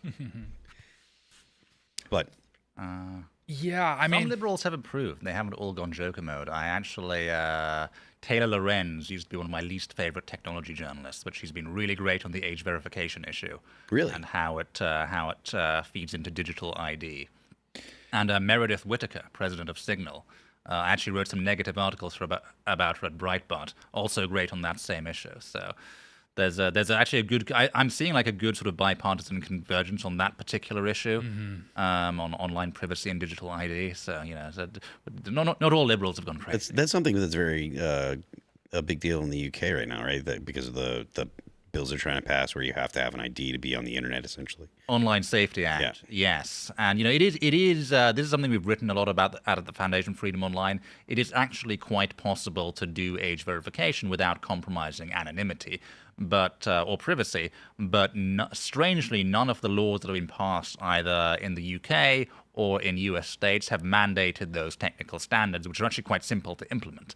And I think one of the reasons for that is because a lot of the groups that have pushed for this in the interests of protecting children, that's sort of a pretext. They actually want to de-anonymize people. They want to undermine free speech, and protecting children is a great sort of Trojan horse they can take to the public because it convinces the public. The Machillan argument is consistently used in so many different areas, whether it be, it's something that like pro 2A people hear all the time. Oh, well, you don't want to outlaw these certain types of guns that I'm afraid of because you're a bad person. And why don't you think of the children? Or whatever your opinion on Israel and Gaza, one of the things that people bring up is how many children have been killed in Gaza, allegedly or whatever. And the argument of, oh, my children, I've got a very, very thick skin now when people are saying, oh, well, the children have to be protected from this, and the children, it's like, I really think that's just a pretext for you to get what you want, because you believe that it's going to, the emotional argument of it, people are just going to say, oh, well, yeah, we got to be careful with that. So yeah, and you can do age ID without compromising anonymity. It's quite simple. You just pass a law saying you can go to a post office or a library, show them your ID, and they give you a token that proves you're over 18 without any connection to your real face, name, or anything like that. None of the laws have demanded and implemented anything like that yet. Yeah, because that was always the argument they made. There's like, well, you have to show your ID to get a beer, and it's like, well, they're not like logging my ID into an online registry that's shared with the government. They're just glancing at it, maybe scanning it, and then moving on. Yeah. What are some? So is that the only particular method that you're aware of? Is like going to get some kind of token or something? There are multiple ways. I mean, if you want to do deep research and just Google zero knowledge proof, and there are all sorts of other ways you can separate the verification stage from what you actually give to a website, so it's not revealing any personal identity. It's not a complicated technical problem. But for whatever reason, none of the bills that have demanded age verification have mandated these standards, which is strange considering there are independent laws that are designed to protect privacy. I think it's partly a problem of legislators not understanding the technical nuances of the issue, and I think the other issue is all of these groups that are pushed for the bills. We did one on Britain recently at FFO, are just super opposed to anonymous speech in general. Yeah. That's that doesn't surprise me. I mean, the anonymous, the anonymous kind of poster was actually so instrumental in a lot of, really impactful things that have happened. I mean, Donald Trump wouldn't have been elected if it wasn't for people that were anonymous posters making memes. We were just earlier tonight talking about 4chan and how they've been very influential with whether you call them the gay ops or whatever, the things that 4chan has done and brought to light. A lot of that stuff wouldn't have been possible if you didn't have a forum where people were anonymous. Let's jump to this story. Dean Withers. He is actually one of these young guys. I think he's appeared on Jubilee or quite a bit, right? Yeah. Young liberal guy accused of rape. And it's crazy because a bunch of these young liberal guys keep getting accused of rape, sexual assault, and harassment. I got to be honest, guys, I know that there's a lot of people who lie, but I got to say to these liberals, if it walks like a duck, if it quacks like a duck. Here's a clip. Apparently, Dean Withers is getting very angry because he's now being accused, I think, of I don't know the story. I heard rumors that he was harassing guys. It was multiple, yeah. It was underage males, as well as abusing females. But here's his response. Proven wrong. I do agree with you, but I'm just saying it hasn't been proven wrong. I absolutely okay. To me, it hasn't been proven wrong. I proved it wrong by showing that the DMs were fake. Fuck you. And listen, it can No, be no, no, fake. no, no, no, Listen, no, if no. it never Did I goes to court, show? then it's Did fake. I And then you move show? on from Did it. I It's show? life. It's life. Shut up. It's life, Dean. Did I show that the DMs were Give me fake? a little anxiety, Pen, all right? Answer the question. Yes, I am. I am getting loud. I am getting upset. You are accusing a victim of domestic violence of raping somebody after I've proven that they're Yeah, you're completely He was accused fake. of rape, huh? All right, bro. Right? You're a victim because you're on the receiving end. Yeah, keep running from the truth. Why would you do this? Listen, we can debate Trump right now if you want to. Just why would you do that? Why would you say that shit, bro? Listen, just listen. Just gotta go get your own up. anxiety, Pen, and we can Why debate would you Trump. say that? So you're getting... Is he crying? I think so. Looks like it, yeah. They're trying their best, guys. I think I Trying actually their best, bro. They're really fucking. it actually sounds like he They're did really it. trying their best. I know. These people all deserve each other. Fuck. Look, I'll put it like this. If he didn't do it, he deserves Fuck, dude. everything that's happening to him. God, man. Yeah, I wonder what his take was during the Kavanaugh hearing. Yeah, right. Just curious. I don't know if he was lucid. He was probably too young. Yeah. Wow, dude, epic crash out. So we got this report, prime timer. Who is Dean Withers and what are the allegations against him? Influencer becomes emotional on stream when addressing concerning accusations. You can just put rape. It's fine. He faces unsubstantiated, we call that a subjective qualifying adjective. He faces sexual assault allegations from several men. While the young political commentators publicly denied the claims and called the accusations fake, Newsweek says Dean Withers reveals death threats amid false rape allegation. No, no, no, no, no. Liberals do not get to live in the world where the victims are the accusers always, and the accused get due process. Live by the sword. Dean Withers, hear these words. I extend rights to those who extend rights to others. And this is what I've said for a long time. I used to be live and let live. I don't agree with what you say, but I will defend to the death your right to say it. And then I realized that they were exploiting this, these progressives, to beat me over the head. And at a certain point, I said, I'm going to stop letting you do that. That's just it. You see, the issue isn't about a universal principle of free speech. It's that I say to everybody who I believe wants something better, I will let you express your values and ideas so that we can have something better, because I could be wrong. And you know what? You need to be able to express yourself, lest you get pent up and it causes all sorts of instability. And so then they said, I'm allowed to say whatever I want. I said, yes. Then they started doing Tweedledee, Tweedledum death threats and getting away with it. Are you familiar with the Tweedledee, Tweedledum death threat? No. Let me explain.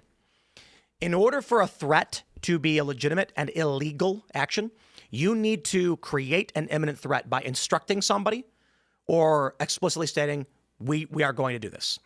Such as if you said, we should beat him publicly, you are creating a threat, right? However, Tweedledee, Tweedledum would be one person standing up and saying, all Nazis should be beaten on sight. That's an opinion that creates no imminent threat. Tweedledum then points at you and says, Nazi.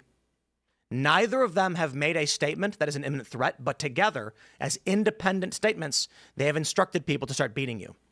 So I said, okay, no more free speech for the people who are using this to destroy free speech itself. Dean Withers, same deal. Y'all on the left and the progressive say victims are always right. You have been credibly accused, and you don't get to cry like a little bitch because you are reaping what you sow. That's it. I extend to you the courtesy you have asked for. It's called the golden rule. You shall be treated as you have requested to be treated. So, you've been accused credibly of rape. Cry about it. I mean, look, Anyone seconding? Seconded? No, I agree. Oh yeah. well, yeah. I mean, look, You're preaching to the choir. yeah. I mean, I'm not familiar with the the issue here that he's talking about, but look, he's definitely not the dude that's going to go and say, oh, well, we should let all the facts come out, and we should wait until we get more information, blah blah blah. Particularly if it's a his political opponent or someone that's politically disaligned with him. So yeah, I mean, let them reap what they sow. I don't have any problem with that. It's the classic. What's the bit? Me voting for the Cougars eat my face off party. Oh my gosh, I can't believe the Cougars eating my face off. It's like, that's literally, dude, you like encourage this culture. So even if let's pretend let's steel man them. Let's pretend these are all completely unfounded. I mean, it's the most obvious point in the world. It's like, bro, this is like your thing. Yeah.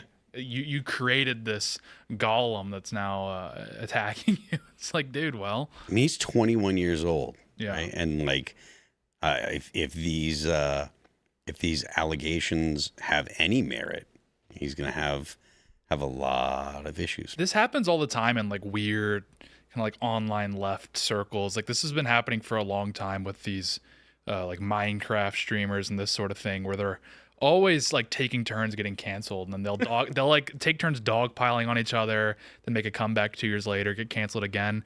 And like the Dean Withers sort of sphere of leftist streamers, there's like an outgrowth of that culture. And it's all just like broadly like sexually deviant people trying to justify their deviancy, taking turns canceling each other for whenever they like, there's some sort of invisible line of deviancy you can't cross, and then none of them know where that is. So they're all just like taking turns like sweeping the mines and then getting canceled. And it's been going on for years now. You almost feel bad for them, but like they're the ones participating in it. So it's like, dude, so be it. Yeah, I mean, like the idea, your turn. the idea that anyone is going to be above being these kind of accusations and thinking, oh well, I'm the good guy and I've been on the right side of everything, so this will never happen to me. It's like, man, these kind of things happen to people all the time, and if you're not, I mean, in modern society, like if you're accused of this kind of stuff, you're kind of doomed anyways. There's not a lot of there's not a lot of grace given to people that are accused of these kind of things, because they're terrible crimes if it turns out to be true. I don't know. Like I said, I don't know much about his particular story. I don't know what he's accused of. But yeah, like when the mob comes for you, like look out, man. Yeah. There's not a lot of people that are gonna be sitting there. No, you shouldn't. That was one of the things that Me Too kind of taught everybody. It's like when the mob says, I think the only person that I can think of that kind of managed to survive it is Kavanaugh, and that was because it was so ridiculous. Yeah, well, and that was just because, I mean, in all fairness, guys like the late Lindsey Graham were actually going to the mat for him, and it's like he had the benefit of, it didn't matter if like he won the court of public opinion. He just had an institutional threshold to get across. So once he was in, he was in. Yeah, it just needed a certain number of senators. Plus, they'd already done it before to Clarence Thomas. Right. They'd already run the playbook. Yeah, exactly. So like it didn't even really matter what the public thought. It was like, can you whip these senators into shape or not? And thankfully, the majority of them, all the ones we needed, like saw through it. And to your point, I mean, they'd seen that before with Clarence Thomas, which was even more ridiculous. And to be honest with you mentioned the public. What the public thinks. There's still people that are, obviously they're largely on the left, but still swear up and down that Christine Blasey Ford was telling the truth, and how can we have Brett Kavanaugh on the Supreme Court considering what he did. There's people that actually still make accusations and comments about Clarence Thomas, and that's 35 years ago or whatever when he was going through his stuff. I'm gonna dig into this. I'm gonna dig into this Dean Withers stuff. I'm trying to now. You know what I think? I think I'm gonna hear all sorts of weird and crazy things, and so long as it's being reported by individuals claiming those things, I can say them. Yeah, I heard something crazy about him just the other day. I heard that he was invited on this show, agreed, and at the last minute backed out, said he needed to reschedule, and then never did. Yeah, I heard that too. Maybe it was because he was busy raping someone. I don't know. Yeah, that occupies a lot of time. We were trying to get. Oh, live by the sword, man. There are multiple accounts, so a lot of time spent. Are you reading? Are you reading about it? I'm trying to. Yeah, it's saying everything is like false.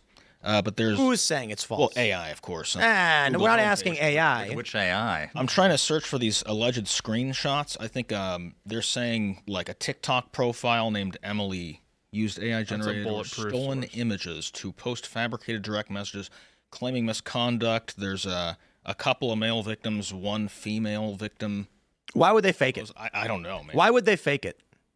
That makes no. It's like the weirdest thing to be like, we're gonna accuse a lesser known 20-year-old liberal. You know what I mean? Yeah, it's not really This video I've ever made. A Trump supporter stole the identity of an innocent 13-year-old girl to falsely accuse me of rape with supporting evidence of poorly botched fake DMs in an attempt to illegitimately deplatform me. In response, the 13-year-old whose identity was stolen made a video calling out the false accuser and anybody peddling these lies using her photos, stating that she's been getting harassed and bombarded with messages. An innocent 13-year-old girl. As we speak, not all, but millions of Republicans across the internet have continued to knowingly peddle this false allegation and could what only be described as an attempt to get me killed or to get me to myself, leading to the police calling me, informing me of a bomb threat, and the continued visceral harassment of the innocent little girl who had... He's saying Trump supporters did this to him? Yeah, It's kind of wild. You know what I mean? Like, it's the...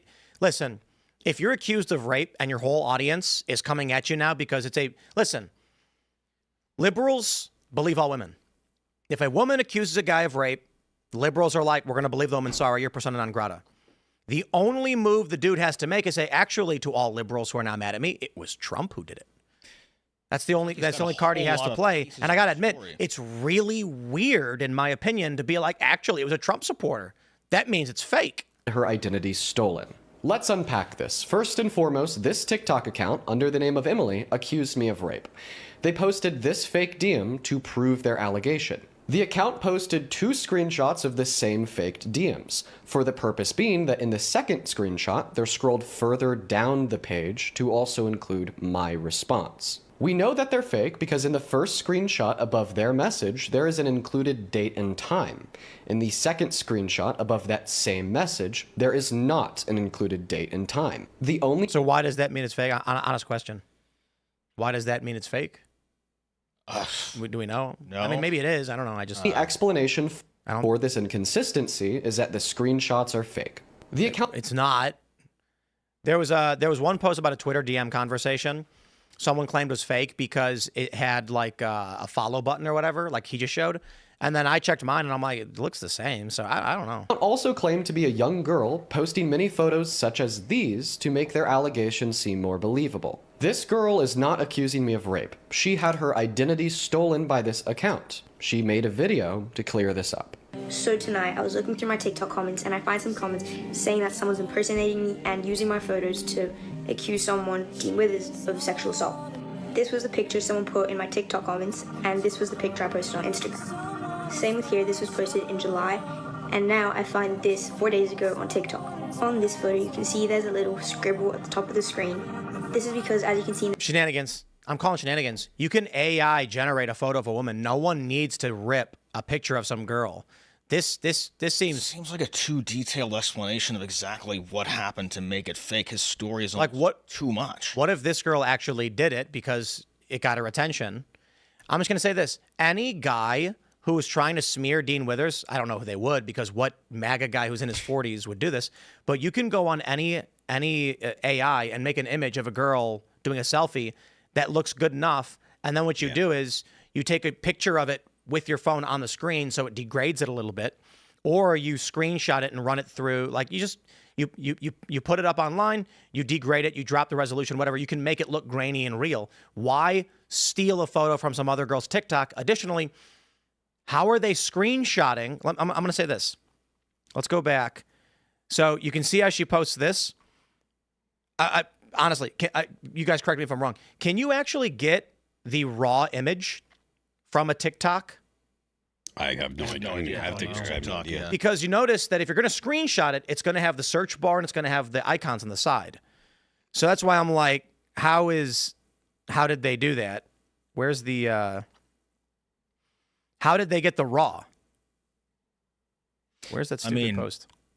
I don't think you can like pull up TikTok in Chrome and just get the video. I'm not sure though. Then they said that she posted this photo. The photo looks almost the exact same. I'm wondering how the person got the raw of these images. I mean, maybe it's fake. I don't know. I just, some programs you can use to download YouTube videos. Maybe probably some to or TikTok, TikTok videos or Instagram images. Doesn't it seem weird though that you could just AI generate a picture of a woman? to like go to a random girl's TikTok and take her posts? Yeah. Why wouldn't you AI generate the post? Like take a. Why wouldn't you AI generate 10 pictures of a girl? Her face is blurred anyway. Yeah. I still don't quite follow where she comes into the whole. The argument is that someone ripped her photos, made a fake profile, and said, "This is me," and Dean Withers. But if she was posting it on her story, then that would mean that the person that did it follows her. So then she would be able to probably deduct who it was quite quickly. Another another potential explanation is she indeed accused them, felt bad about it, or got some heat, and then walked it back. And her explanation was, "Oh, I got to be honest, stole my photos." I think that sounds more likely. I agree. Yeah, because also, isn't like the account he's claiming is not real? It has 1,000 followers, doesn't it? It would be one thing if it was pictures. She had a public Instagram and it was photos from like her Instagram photos, but stories, those are up for 24 hours. So someone that follows her and at snap judgment decided to like compile photos from her story. That makes no sense. Hold on, is he saying?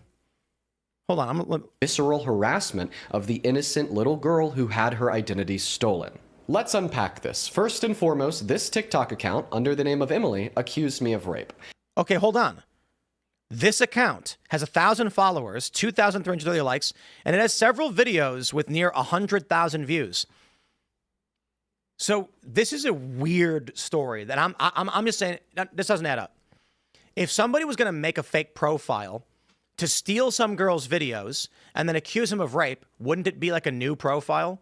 Is he saying that someone's at the long game, ripped this girl's identity, made an account, used it for a long time, got a bunch of views, then when the time was right, falsely accused him? She would be able to figure it out right away because if it's from her story and it was screenshotted on Instagram, it tells you who screenshotted your story. What about TikTok? I can't. Well, no, but so when she was showing like, here's the photos they stole, it was photos from her story. So she would be able to go in her archive, look at it. I doubt there was more than one person screenshotting her story. She's no one. She would be able to figure it out right away. So if she knew who it was, she'd be able to expose him right away. Who's viewing your story? But again, not guys, just that, but it tells you who screenshots. Is Dean Withers the victim of this conspiracy where someone created a TikTok account a year ago, built up a small number of followers and likes, got a couple videos over 100,000, and then once the profile looked real, like this does not make sense. Or our previous theory, which was like, again, two possibilities. One, she felt bad or got some heat, walked it back, or he reached out to her privately and said, let's make this go away. No, I'm wrong.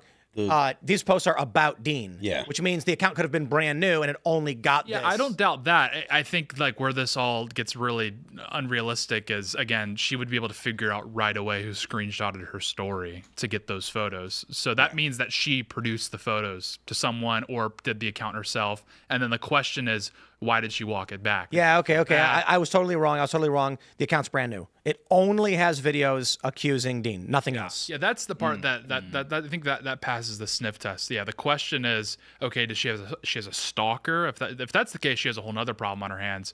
Or what's more likely, again, she would be able to figure out who did it, or she did it herself. Either way, she's like withholding some information. Yeah, I didn't know that you could screenshot and see who screenshotted the thing. You do it right, and if you upload a story right now and then go on a different account, screenshot it, it'll tell you who screenshotted it. Really? Yeah.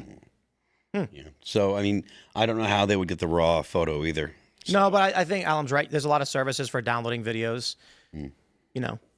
So I just think it's very weird that somebody would falsely accuse random, middling commentator Dean Withers. You know what I mean? Yeah, I mean, I don't know. And why he's saying it's a Trump supporter, like, you can't prove that. Like, yeah, I mean, I don't know who did. Well, that's just him trying to capitalize on it, right? Like, he's assuming that it's Trump supporter, or he's saying it's Trump supporter, so that way he can, mobilize the people that enjoy his content, and he can actually make this into something that that benefits him. The aesthetics of that TikTok account, I don't think a single Republican on planet Earth could possibly replicate. That's 100% a left-wing person. That you know what I think it is. Like I'd be more willing to bet that it's like a young girl that had a fling with him that he like one night standed or whatever. Yeah, she just wanted attention, and now she's walking it back or got like threatened. Or he actually raped her, and then she made a profile on TikTok, said this is what he did to me, and then when she started getting serious threats because he's got a lot of followers, she was like, no, it's not real, I swear. Mm-hmm. Maybe. Bizarre. Yeah. What a weird world. We're going to go to your Rumble rants and super chats, so smash that like button, share the show with everyone in your life, including Mom. Demo says, when you introduced yourself in Jubilee video, I seriously thought you were going to say, I'm Tim Pool and I'm surrounded by 20 retards. I should have. I've been good. Cheeseburger says, green shirt David Jufro making all those faces for Jubilee clip farming is a homosexual, mentally challenged bundle of sticks. Crowder was very funny. He was like, you're nice. And then he went on to list all of the names he would have called the people. I'm not going to say because he's correct. I am nice. You know, these people. General 45K says, guys, the victory condition in Iran is how much we can weaken China and other BRICS nations. Did you hear the alliance is having major energy issues? Indeed. Trump's argument of like, oh, we're going to have peace just does not make sense. What makes sense is that we're cutting off BRICS, largely China. Mitch Hess says, Alex was always the FBI plant. They gave him the truth to spew, so the truth would be discredited before it finally comes out. Now he's served his purpose, and they no longer give him stories. I don't believe that for a second. Yeah, I mean, the problem is that everyone believed he was correct, and he was correct, so the FBI just like blew up their whole operation for no reason. No. Let's see. Fun Griff says, 2 questions. How do today's viewership numbers compare to pre-COVID? Pre-COVID views are way higher. You know, in 2018 and 19, it was nuts. In 2018, I was getting between 300,000 and 500,000 views on every video. It was insane. In 2019, I was doing like 120,000 views. 120 million views per month. Just totally bonkers. Could it be the numbers have been inflated for a long time to make people think others were engaged and we're just finding out? I don't know. All I can say is look at everyone's numbers and views are down. The weird thing is my morning show views aren't. So don't look at me. I don't know. You know, maybe we were the only real show. Actually, I'll say this. Crowder's views aren't down either. So like our IRL views are lower than where they were a year ago. But for the cycle, they're fairly normal. I think like we peaked today in concurrent viewership around, I think we're going to end up with somewhere like 27, 28,000, which for off-cycle politics is exactly where we were 4 years ago. So I'm kind of like, yeah, whatever. You know, we sell our ads, we do our thing, and then when the election starts, we're going to get a big bump in views, and the primary is going to get a big bump in views, and then the presidential election is like the Olympics for us. Crowder's views are still way up. He's doing really, really well, but everyone's views are down. With all due respect to Joe Rogan, he's got a couple of bangers, but go look, he's got like one episode with like 300K, 400K. Joe used to crank out like 1 million per episode clean every episode. So I think, you know, I say this with respect. When Joe's views are down on YouTube, it's everybody. It's everybody. J-Dev says, back to the Jubilee trans man Shapiro reference. Isn't it ironic? A transgender, what does it say? Bastardized the chairs? Is that what it says? I don't know. We have intended design as if they struggle to understand the creator's design. The issue is that when the trans man spins the chair around and straddles it, it's an affectation. The issue that I have with trans men, particularly, because I can't speak for trans women because I'm not a woman. I can't speak for women, why they're offended by trans women. But trans men perform caricatures of what it means to be a man. I understand that women say the same thing about trans women. Like when Dylan Mulvaney was wearing high boots, like lifts, running through the forest going, and then going, oh my God, and like acting like women are retarded. Women get offended by that, being like, you're wearing my gender like a costume. That's what I see trans men doing. Like, when Elliot Page, you know, takes her shirt off and then she's got what clearly looks to be ab implants. It's like, bro, I exercise all the time, okay? I skate, I'm fit. My legs are massive. My arms, they could do better. I don't have abs. I got a belly. You know what I mean? Like, I don't get implants, take my shirt off and go, look at me. I'm a guy. You know what I mean? There's a lot of dudes. They walk around with their big old bellies hanging out and they're just like, whatever. It's this weird thing where it's like, to be a man, you get implants. Some guys do. But it's an affectation.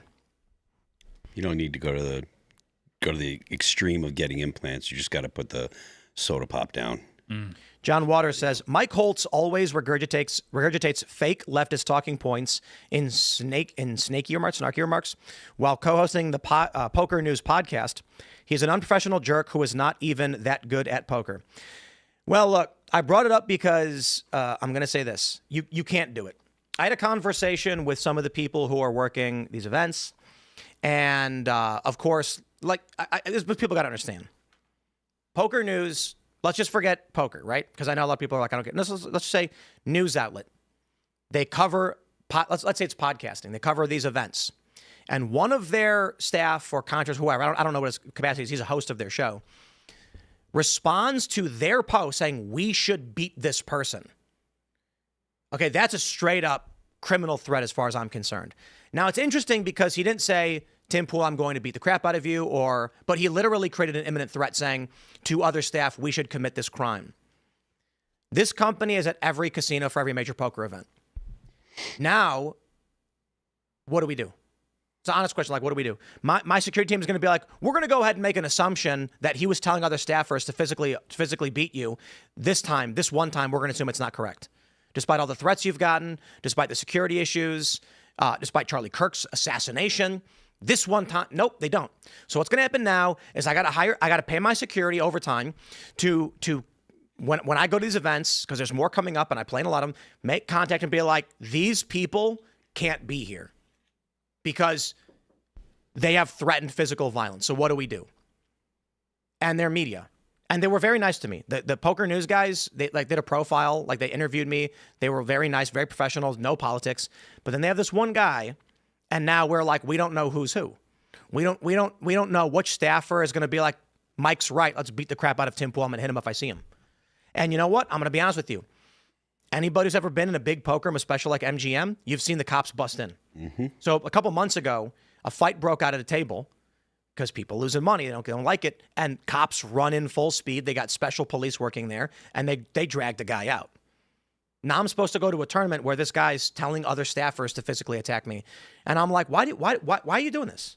Like, I don't want to spend money on this, but now we have to, and now I gotta talk to the company, and I gotta be like, guys, this is really effing annoying for me. I'm gonna tell you why. This is the Potomac Summer Open $3,000 main event. I took 34th place for $5,754.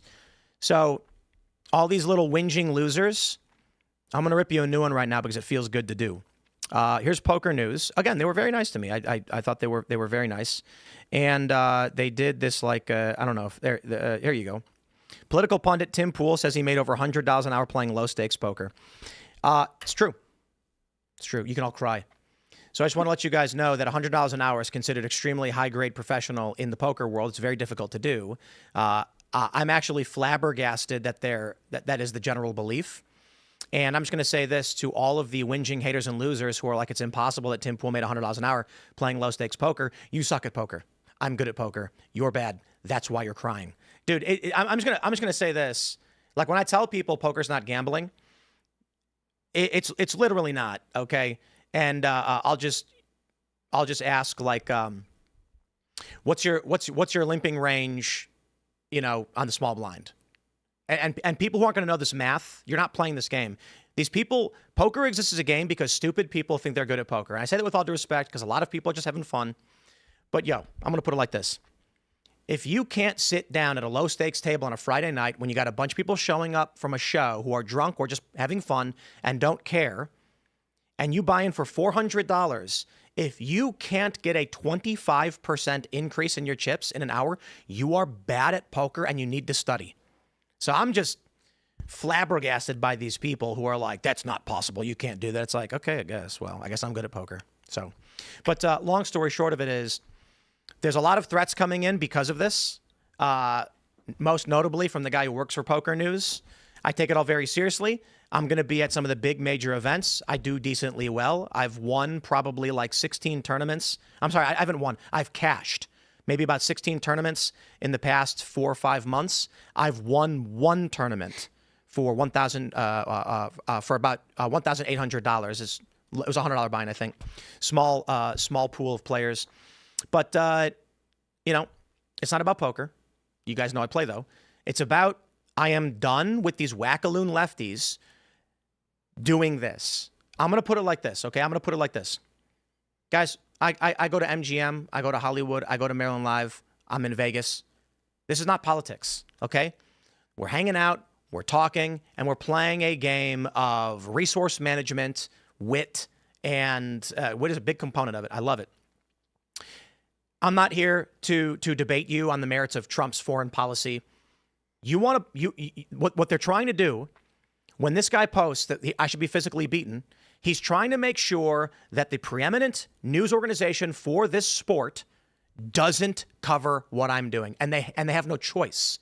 I show up to this event, I'm the biggest personality there. It's not a brag. It's just I've got 12 million followers, and I'm at a poker event. What are they supposed to do? Ignore the fact that I'm there? They can't. So this guy is basically threatening me with violence and trying to get him to stop.